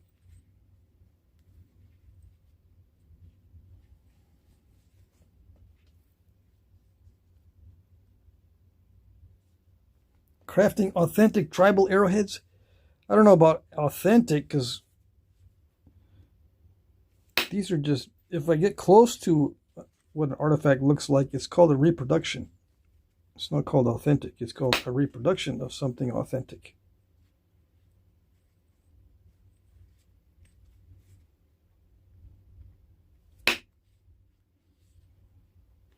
Yeah, I'm going to do some basal notching on this. What's basal notching? You'll see. I'm going to start right now. I just did some preliminary thinning. Right? I might have to do some more. But it looks okay. The thinner it is, the easier it is to notch.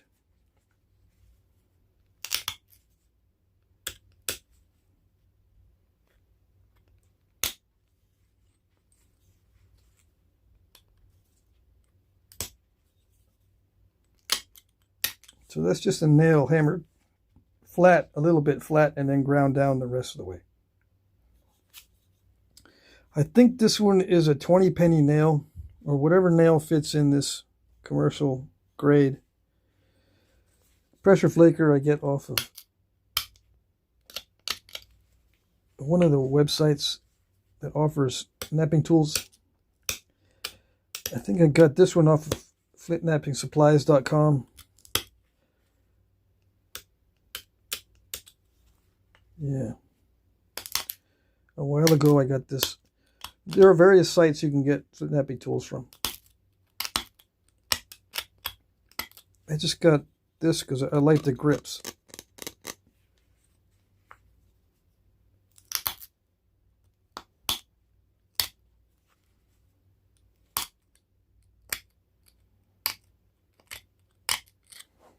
Can you see what I'm doing? No? Good. No one can see what I'm doing when I do these things.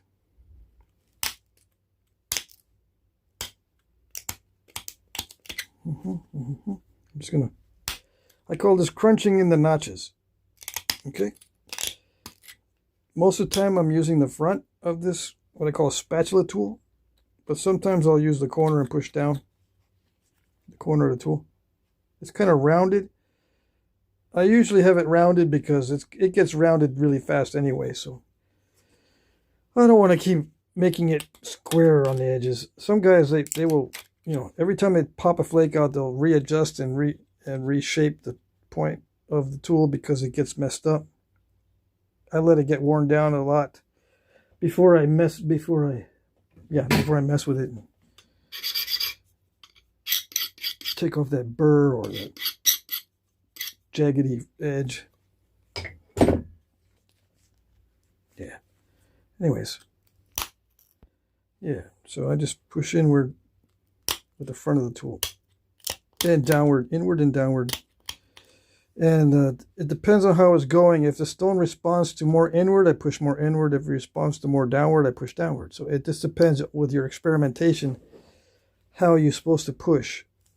This one looks like it's working with half and half. Half inward, half downward. But sometimes I got to go only downward, and sometimes it's mostly inward. It depends on the stone. Yeah, this one's like half and half, which is pretty typical. Half and half is pretty typical.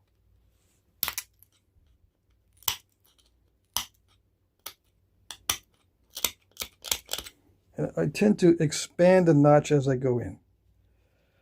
The trick is try not to make the notch narrower than the thickness.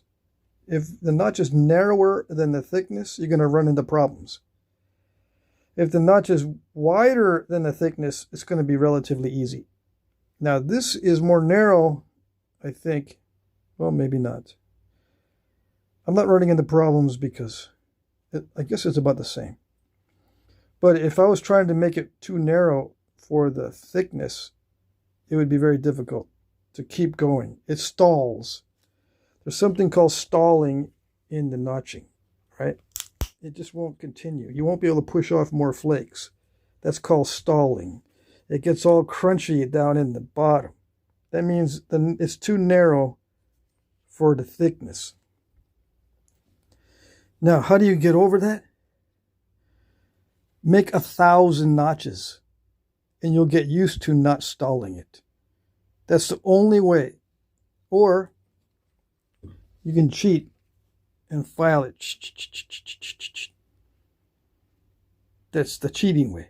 But the real way to do this is make 1,000 notches, and you'll understand how not to stall it. But it just basically requires practice. The more practice you have, the more magical it looks, and the more awesome results you get. Okay? I guarantee you've not made 1,000 notches if you're having trouble notching. But after 1,000 notches, you're nowhere near as having as much trouble. Have I made 1,000 notches? Yeah, easily. I've made over 500 points that have not multi-notches on them. So yeah, I've made over 1,000 notches. And that's what my conclusion is. There's really no formula. It's just practice. You just got to get used to it. Yeah. It's a sport. Flintknapping doesn't go by recipes or formulas. It's a sport. Yeah, the basic technique is there. I'm showing you the basic technique. But to get good at it, what does it take? Two things. Natural talent and practice. Yeah.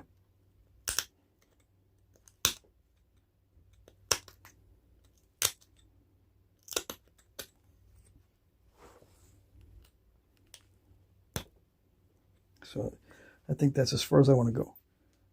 Because it's starting to stall and I don't want to push it. Yeah. The object is not to keep increasing the pressure too much. You can increase pressure as you go in, but you're gonna eventually blow it out with way too much pressure. I've seen some guys go with all the strength possible at the bottom of the notch. And they say, I'm gonna get that sucker unstuck. And then break it right across like this. Through the blade. That's how much pressure they're using. That's a no-no. And you'll find out that's a no-no after 1,000 notches. Yeah.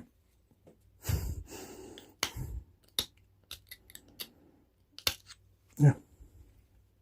How many breaks in those 1,000 notches? Well, a lot in the beginning. You'll break a lot of points in the beginning. But after a while, you'll stop breaking them. Trust me. Unless you're hard-headed and you don't want to learn, then I don't know what to tell you. If you don't want to learn by practice, you insist on the formula. Yeah. You might have to make 2,000 notches. Yeah. Finally get it that it's not going to cooperate. It likes people that have lots of practice. Yeah.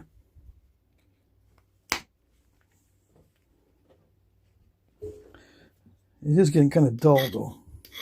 If it develops a burr and it gets too thick, it stops working. If it develops a burr and starts mushrooming, it's not going to work as well. It'll still work, but you got to put in too much pressure. Yeah, I started stalling it because I didn't sharpen it. Now I got to try to unstall it. How do you unstall it? You got to look for the weak spot and push on it. Like that. That weak spot happened to be in the middle. And it was able to grab into the edge and not slip. It was able to grab into it and pull down. Pop that out. And now it's unstalled. But yeah, it took me to sharpen this. It took some sharpening. Not too much, just get rid of that burr. You don't want it wide. Not wide. You don't want it thick up here. See, it starts to develop a burr. See that catch right there? That means it's rolled over. And it usually rolls over on both sides. You want to get rid of that rolled over edge. And you can make it as sharp as you need to depending on the material. Some materials like Obsidian, you can sharpen that really, really sharp. I don't know. It depends. So you just got to experiment. Yeah. See, it's working good with this. This is nice stone, actually.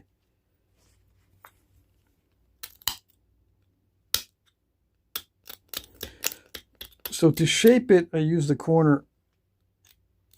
I shape it. I'm just taking off the delicate edge. So it looks like that.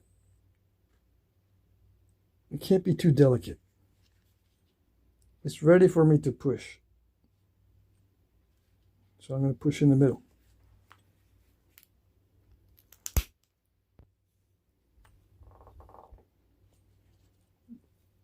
It went off to the side a little bit, but it was still close enough to the middle that it popped out a flake. That is kind of centered. And you just go back and scrape it, get rid of the delicate edge because it's going to be sharp and delicate. After you pop that flake out, you want to get rid of the delicate edge so it'll seat well and it'll have enough strength for you to push off that flake. If it doesn't have strength and you push down on it and inward, it just smashes it and gets nowhere. It's got to have strength to, to resist a little bit so you can push that flake and not just crunch the edge.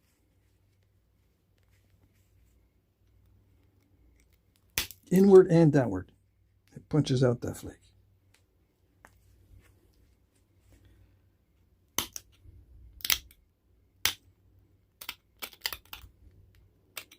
Yeah, I push it a little bit more aggressively on the sides to open it up.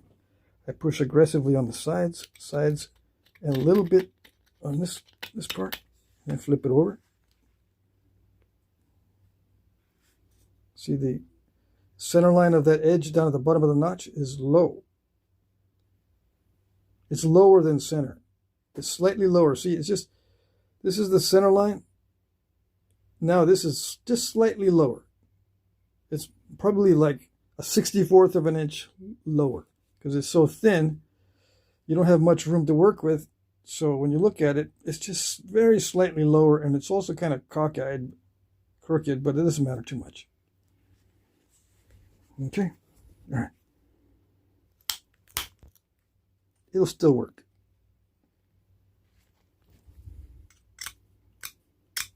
Now, I don't recommend pushing that hard when you're doing notches this way. Oh no. For some reason, it works better to push hard when you're going up into this way, longitudinally. If you're going this way and you push hard, you're going to snap it right across. How do I know? I don't know. You got to watch the side notches a little more closely than these basalt notches.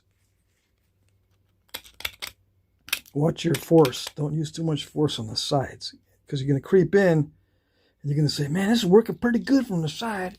It's working pretty good. I'm going to try to go deep.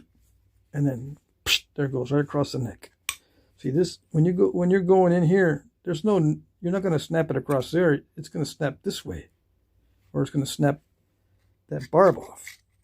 But there's less of a chance of that happening than if you're notching, this notch and that notch are coming in from the sides. Okay? Right now this is thick between the notches. Let's see. Where's pointy? It's thick between the notches here, and hopefully it's kind of thick right there too. You don't want that too thin because it'll blow off the barb. But if you're approaching the sides and you're pushing really hard, you're going to run flakes into the middle. It's going to thin down the middle. You're going to come on the other side and you're going to punch flakes with the pressure flaker, and they're going to thin down the middle even more. And as you're trying to meet or trying to get deep notches, it's actually making it thinner across the middle sometimes, and you're going to snap it right across. Whereas here, this is still thick. You're not in danger of snapping the neck on this type of notching. You're in danger of snapping off the barb or right across the blade. Got it? Good. How long did it take me to learn that? Probably on notch 642. Yeah, I learned it. How did I remember? I don't know. Yeah, you're just making it up. Make up everything. You make up a lot of stuff, dude. Bro, come on. Yeah, maybe I do. You don't have to take my word for it. Like I always say, don't take my word for it. Don't take anybody's word for it. Just do it. Do it and see. Try it for yourself. Okay? I don't want to go further than that. There's no need to go further than that. Why? So you can make it more delicate? Or sell it for big bucks? If you need to sell it for big bucks because one of your kids broke your windshield by falling off the roof onto your car, yeah, you need to make it deeper because you need to repair that windshield. How do I know that happens? I don't know. Not going to say. Yeah, it is a beauty. See, after I sharpen it, it's going to get more narrow, so it looks a little bit more proportional. Proportional. What is this piece of wood? What is it? It's a foreshaft for an atlatl dart. Atlatl dart foreshaft.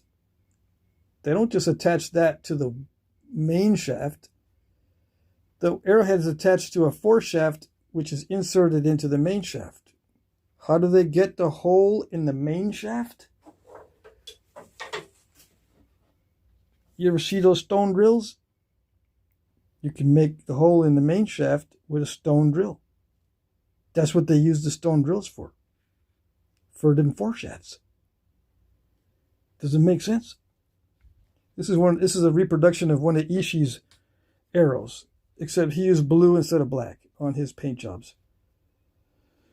I suppose he used black sometimes, but this is a reproduction, same size, everything. The notch has to be fixed because it needs to be wider, as wide as the string. This is not quite 1/8 of an inch wide yet. But anyway, this is exact dimensions on one of his arrows. Same length and everything. Just not the same kind of wood. He used hazel for this. I think this one's alder buckthorn, which is lightweight just like hazel.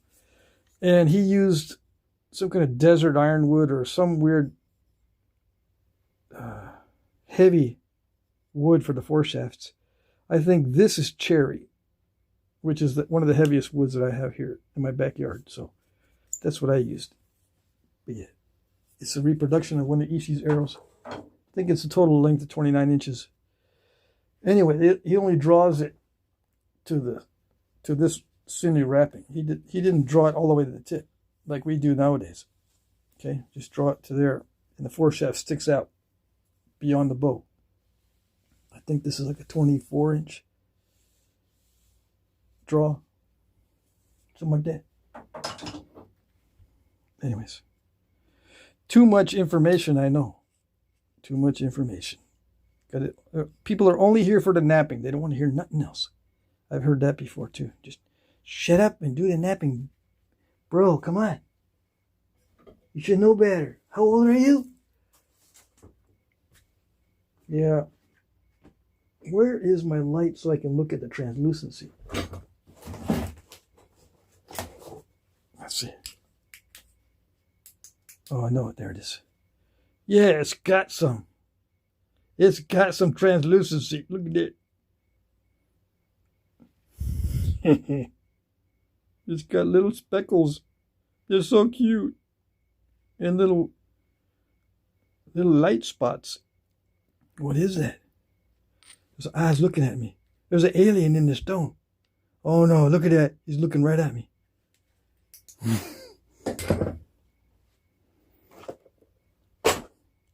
What was that? I missed it. No, you didn't miss nothing. I didn't say nothing. No. Anyways, is this a reproduction of an actual foreshaft? Well, the dimensions are the paint. I came up with this paint job. I don't know if they existed like this, but the dimensions are the same as some of the real artifacts. So it's like I think it's like 7/16, but they vary. I think they vary from like 3/8 up to a 1/2 inch for these foreshafts in the archaeological record. Okay? On that ladle dart foreshafts. Maybe even thicker than a 1/2 inch. It's not for eating, it's just for looking through. Yeah, one of my favorite lines from the movie The Outlaw Josie Wales. Yep. One of my favorite movies of all time. When people ask me what my favorite movie is, I can't decide between Gladiator and The Outlaw Josie Wales. Yeah. So they're both my favorite. Let's see, what's in the chat? The Feathered Frontiersman likes when I share my knowledge. That's why he's here. Thank you, thank you. Let's see. I think he used Mountain Mahogany. There you go, Mountain Mahogany. I knew it was a weird name. Yep. Truly exceptional wood. Yes, it is. I've got some. But I've got some crooked pieces. It's hard to find straight pieces of Mountain Mahogany. That's what I've been told. Because I got a bunch as a gift. And they were all kind of wonky little. I think they were like 8-inch sections. Because, it's hard to find anything straight longer than 8 inches. Anyway. It's interesting wood. It reminds me of teak. Teak wood. The Mountain Mahogany. Yeah. So I'm going to sharpen this. It's not done yet. Oh no, we're not done yet. I haven't sharpened it. It's still all wonky. Yeah. Okay, all right.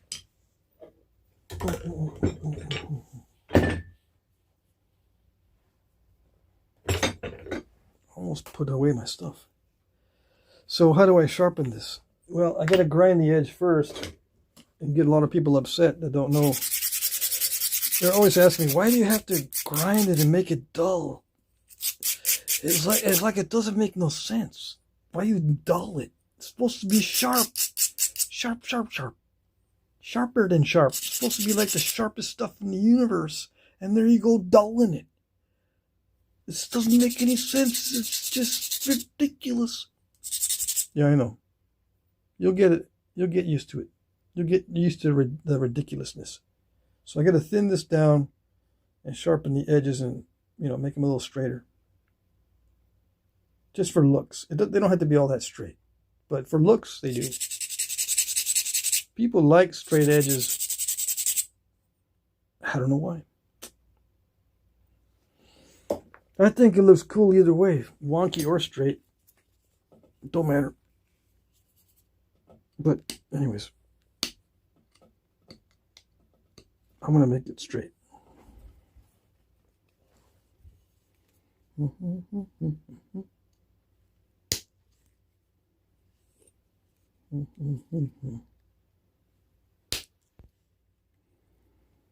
going to use what they call passive pressure. And hopefully I don't cause no step fractures. I'm notorious for causing strep fractures near the tip. But it helps if I use passive pressure, which I let it snap on its own. I don't force it to snap off. I push and push and push, and then it kind of surprises me when it snaps. You know, I don't know when it's going to snap. I don't know when the flake's going to pop.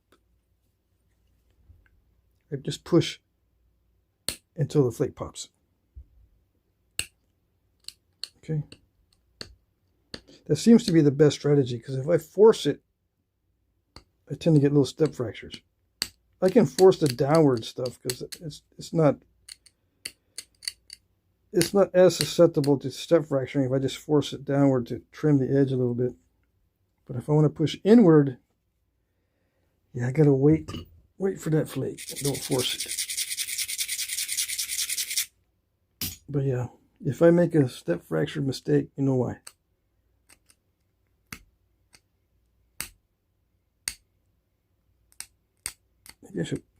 There's a couple of things that I always forget to do. I forget to change my glasses to the higher magnification.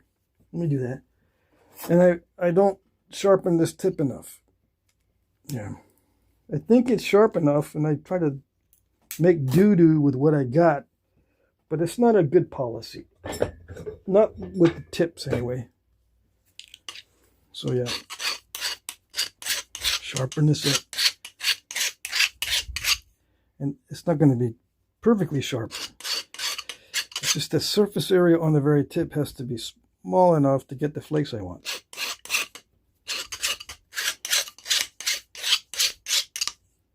If it's really fat and I want these little narrow flakes, it's going to make a mistake.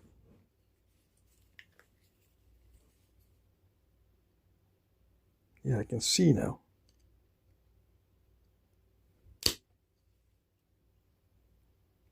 See my mistakes. I scooped it a little bit too much. That means there's too much inward pressure if I scoop it. So more downward. Yeah, it's starting to get thin. And well tapered. That's my goal.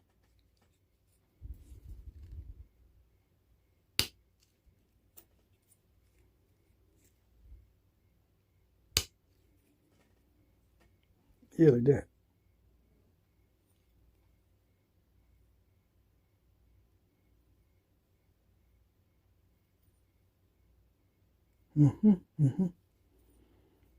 Okay.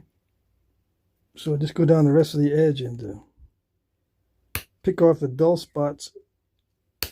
I can see them.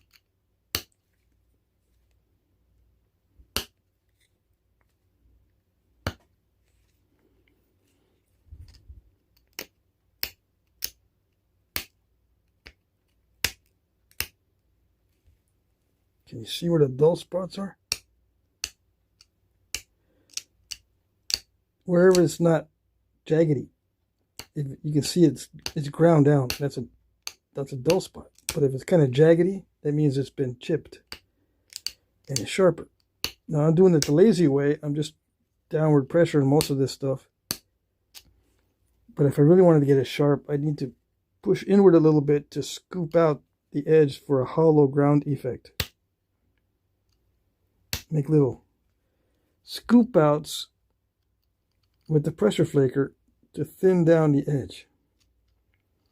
So right there, the edge up right there, this edge is very thin right here because I scooped it out. Now there are little dull spots and crackly areas and stuff in other spots, but it still feels sharp. It's sharp enough to cut. But if you want to be persnickety, you can be here all day, making those little pressure scoop outs. And they can be really, really tiny. Yep.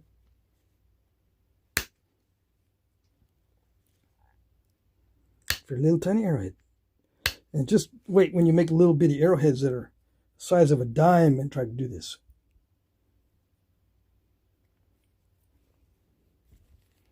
Talking about persnickety.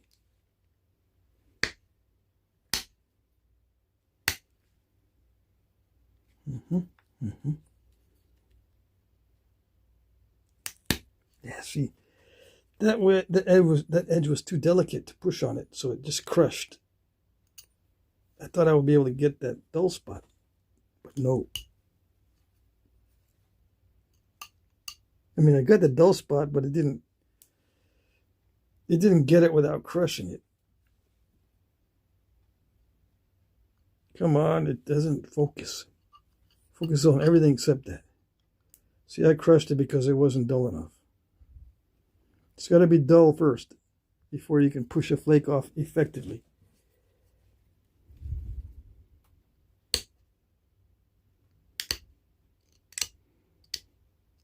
Now, if you're just using downward pressure, it doesn't matter too much. But you want to get those little scoop outs. So it requires some inward pressure. And that's what causes a little crushing if the edge isn't strong enough.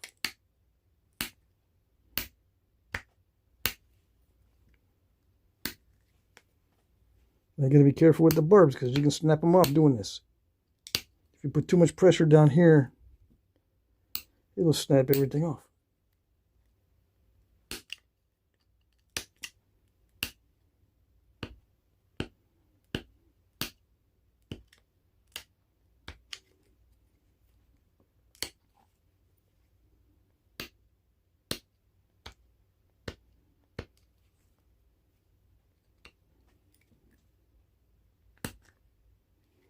What am I doing? I'm just making it look straighter.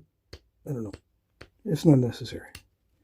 This stuff in the hafting area, these little edges, they don't matter too much. Unless it's too thick. If it's too thick, then I gotta drive another flake through there.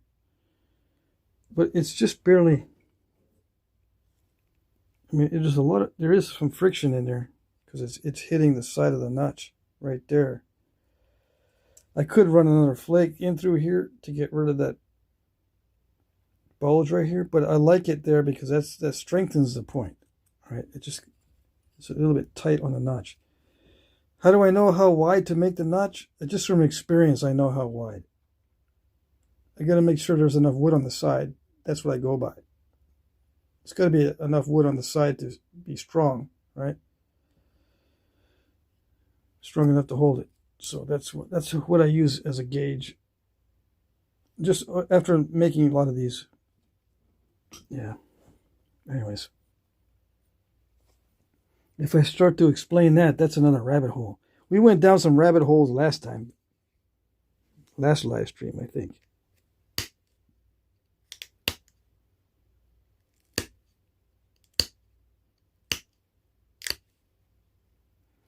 Because we were... What was that live stream that we were looking at wood properties? I don't think it was last night. This is a little bit wonky, but it's all right. I'm just going to straighten it the best I can. It doesn't need to be perfectly straight. But anyway, yeah, we're looking at wood properties on the government site to see the properties of wood for handles, right, and for bows. And then somebody was asking me, oh, what is the wood with the best strength to weight ratio? No, that's a rabbit hole. Don't be asking stuff like that because there's probably a few of them that are in that category, and then we're going to have a debate on what's the best one.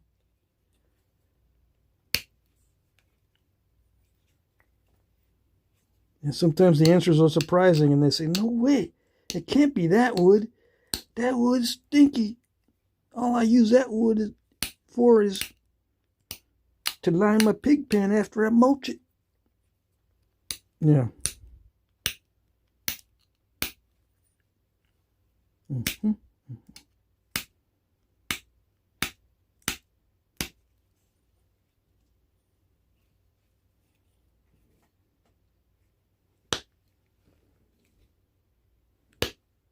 Okay.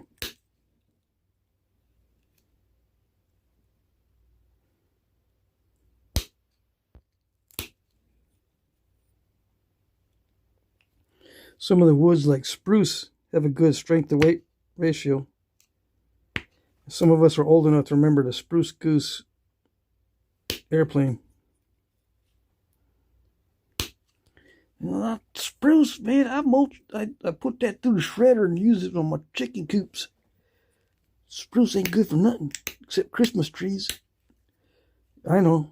It's surprising, isn't it?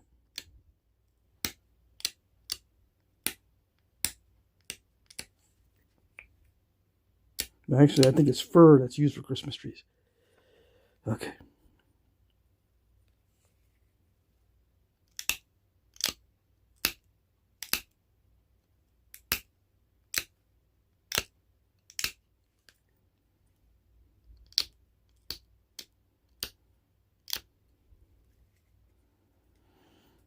That's it. Let's see, just a random Bigfoot. Do you think the Shawnigan spears were actually used to hunt? Ryan Gill says he would bet they were used to spear fish. No, absolutely not. In my opinion, they're not used for hunting. They don't have the correct shape. I don't know if it was because of compression or what, but if the Schrodinger spears, Shawnigan spears, they're supposed to be circular like this, right? If they're spears for throwing, they're supposed to be circular, but they're flattened. If you look at the cross section, it's rectangular almost, or it's a flat oval. They're not round circular. Now, I don't know if it was compression over time that flattened them out, but I got a feeling that they were flattened for a reason, to bend in that certain direction. Now, they were not bows, I don't think. I think they may have just been used in fishing, but for something that wasn't throwing it at the fish. It makes a good fish holder. If you stick that wood through the fish's mouth and out the gill, it'll slide onto that wood, and you just hang your fish on it. And if it gets pretty heavy, right? But if it's a rectangular cross section, it will flex without breaking. You see what I mean? If it's flat in this direction and it's flexing with a bunch of fish on it, as an example, it's not going to break. I think they were used for fishing, yes, but for holding fish. There were different sizes to begin with also. Those Shawnigan spears are all different sizes. They're not standardized like a set of spears or darts. These are standardized usually so that they are accurate when you throw them. They're not all different sizes. I mean, really different. But they will be different sizes if you've got different size fish, or you've got like little kids helping you. You can't have them holding a bunch of fish on a big old stick, so you give them a little stick and you can put a couple fish on that one. Okay? If you look at pictures of fishermen that fish traditionally with nets, how do they carry the fish home? I'll give you a couple minutes. Looking at it. You'll see fishermen with sticks or with long poles. One is holding them on the shoulder and the other one's holding on the shoulder, and they're walking with the fish. Okay? They're walking with poles with the fish that they're carrying. That's the way you carry fish back home, on long sticks. Okay?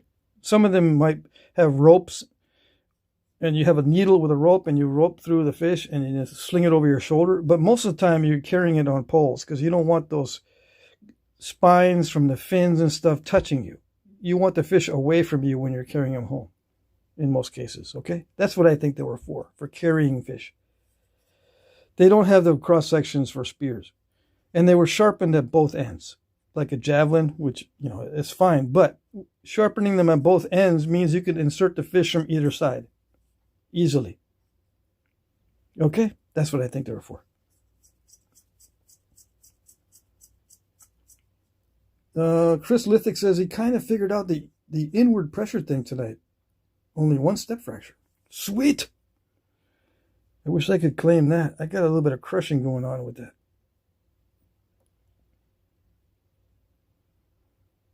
Yeah. So I like this material. I'm glad that I settled on this one. It was able to be thinned also. Sometimes I have trouble, like with some of these Georgetowns. Where's my batch of... Like some of these, like this stuff here, is kind of similar to Georgetown. It'll do these fingernail step fracturings.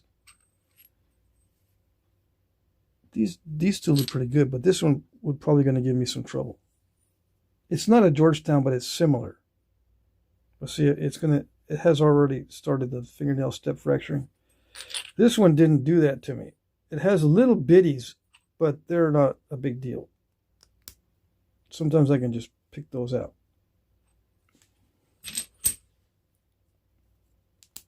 Yeah, like that, see?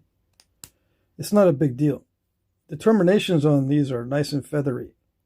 That means that the flake is strong. Weak flakes will cause a bunch of crackling and step fracturing at the termination.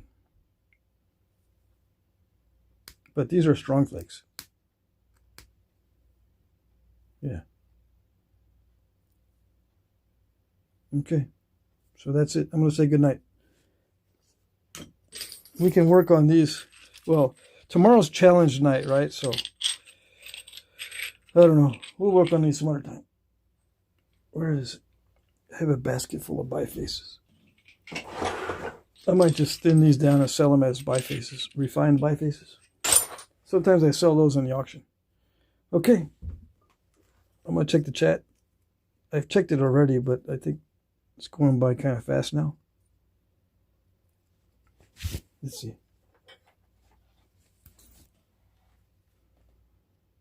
What did I miss? Oh, not too much. I didn't miss anything. Let's see. And besides those Shoningen, spears are made of soft wood. Who makes spears out of like fir or whatever they're made of? Spruce? Hey, UNC alert. Yeah, what is UNC? Someone said it was uncle. Short for uncle.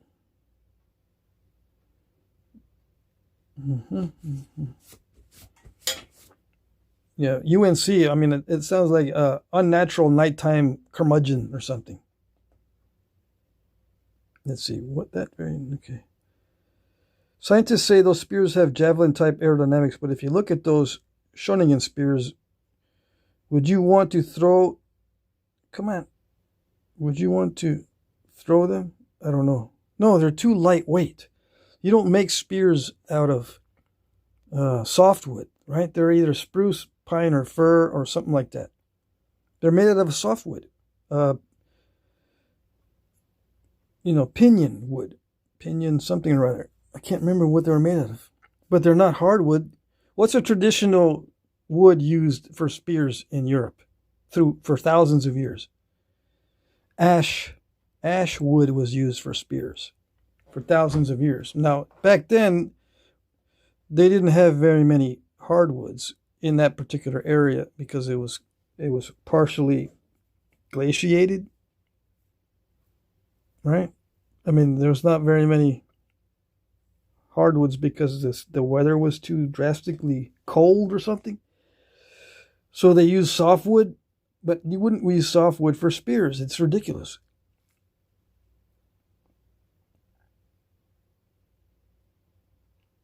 Let's see.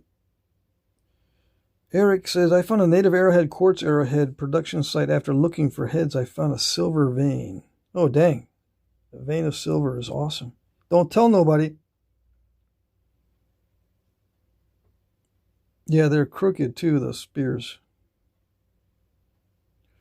Just a random Bigfoot says, I've made a good few replicas and they work good as javelins, but I have my doubts they would kill big mammals. Yeah, you need something that has a slicing effect in the wound, not just puncture. Yeah, you're not hitting anything with those crooked spears, but you don't know exactly if the nature made them crooked or not. That's the problem. Figured they were defensive tools. No. I've done too much research. I've made a study of weapons, I'm prior military, right? So I was highly into weapons and stuff. I was in the Army National Guard, part-time weekend warrior, but I did a lot of research because it's one of my hobbies. And I looked up ancient warfare. You know what surprised me? The Greek hoplites, right? With all their advanced, at that time they had advanced weaponry, bronze, and they had shields and shin protectors and nice fancy helmets. Guess what they would start their battles off with? They would throw rocks at each other. Yeah. The hoplites. The highly trained athletic hoplites with advanced weapons for the time. Sharpened bronze spears and swords and body armor. They would throw rocks at each other to start the battles. So what is the oldest weapon? The rocks. And the next is the spear or the pointed stick. So to defend yourself, you would have a big pointed stick or rocks.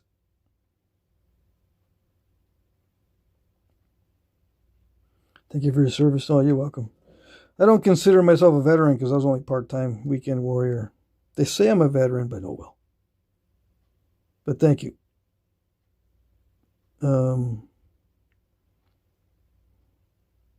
Let's see. Yeah, and a lot of those rocks would actually kill the enemy. Yeah.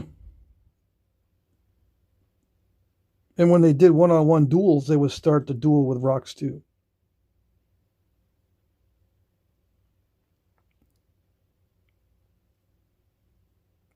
Hoplites would fight duels sometimes before the battle. Okay.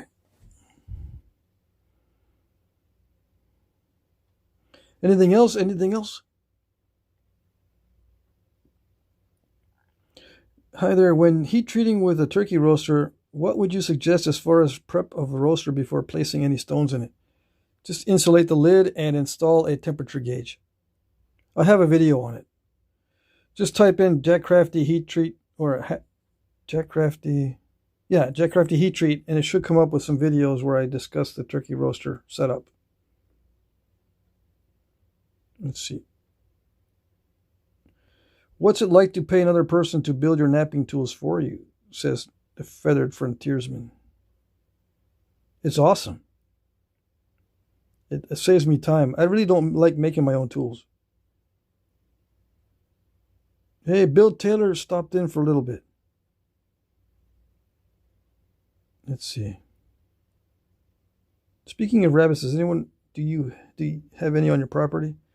No, but there are some rabbits that I saw down at the park. The park's not too far from us. So I have a groundhog on my property. It's got a nice little hole in the ground next to I have a stone wall next to one side of my property, and he's made a den right under it. Just a random Bigfoot. I hate to be on the hungry side of a cave bear with just rocks to throw, but then again, bear can be quite skittish. Yeah, just test this on other animals. Like let's say you see a stray dog just coming down the street, right? I mean, there was a bunch of stray dogs in Texas where I lived. If you reach down and pretend you're picking up a rock, what is that dog going to do? That instinct tells you something. Just try it. Next time you see a stray dog, just try reaching down on the ground and pretend you're picking up a rock. Many animals have that instinctive reaction. They just go the other way. I wonder why. Groundhogs are loud. They sound exactly like a screaming woman. No, that's just internet culture. I've seen that meme. You've been programmed by memes. You like the point tonight? Awesome. Thank you.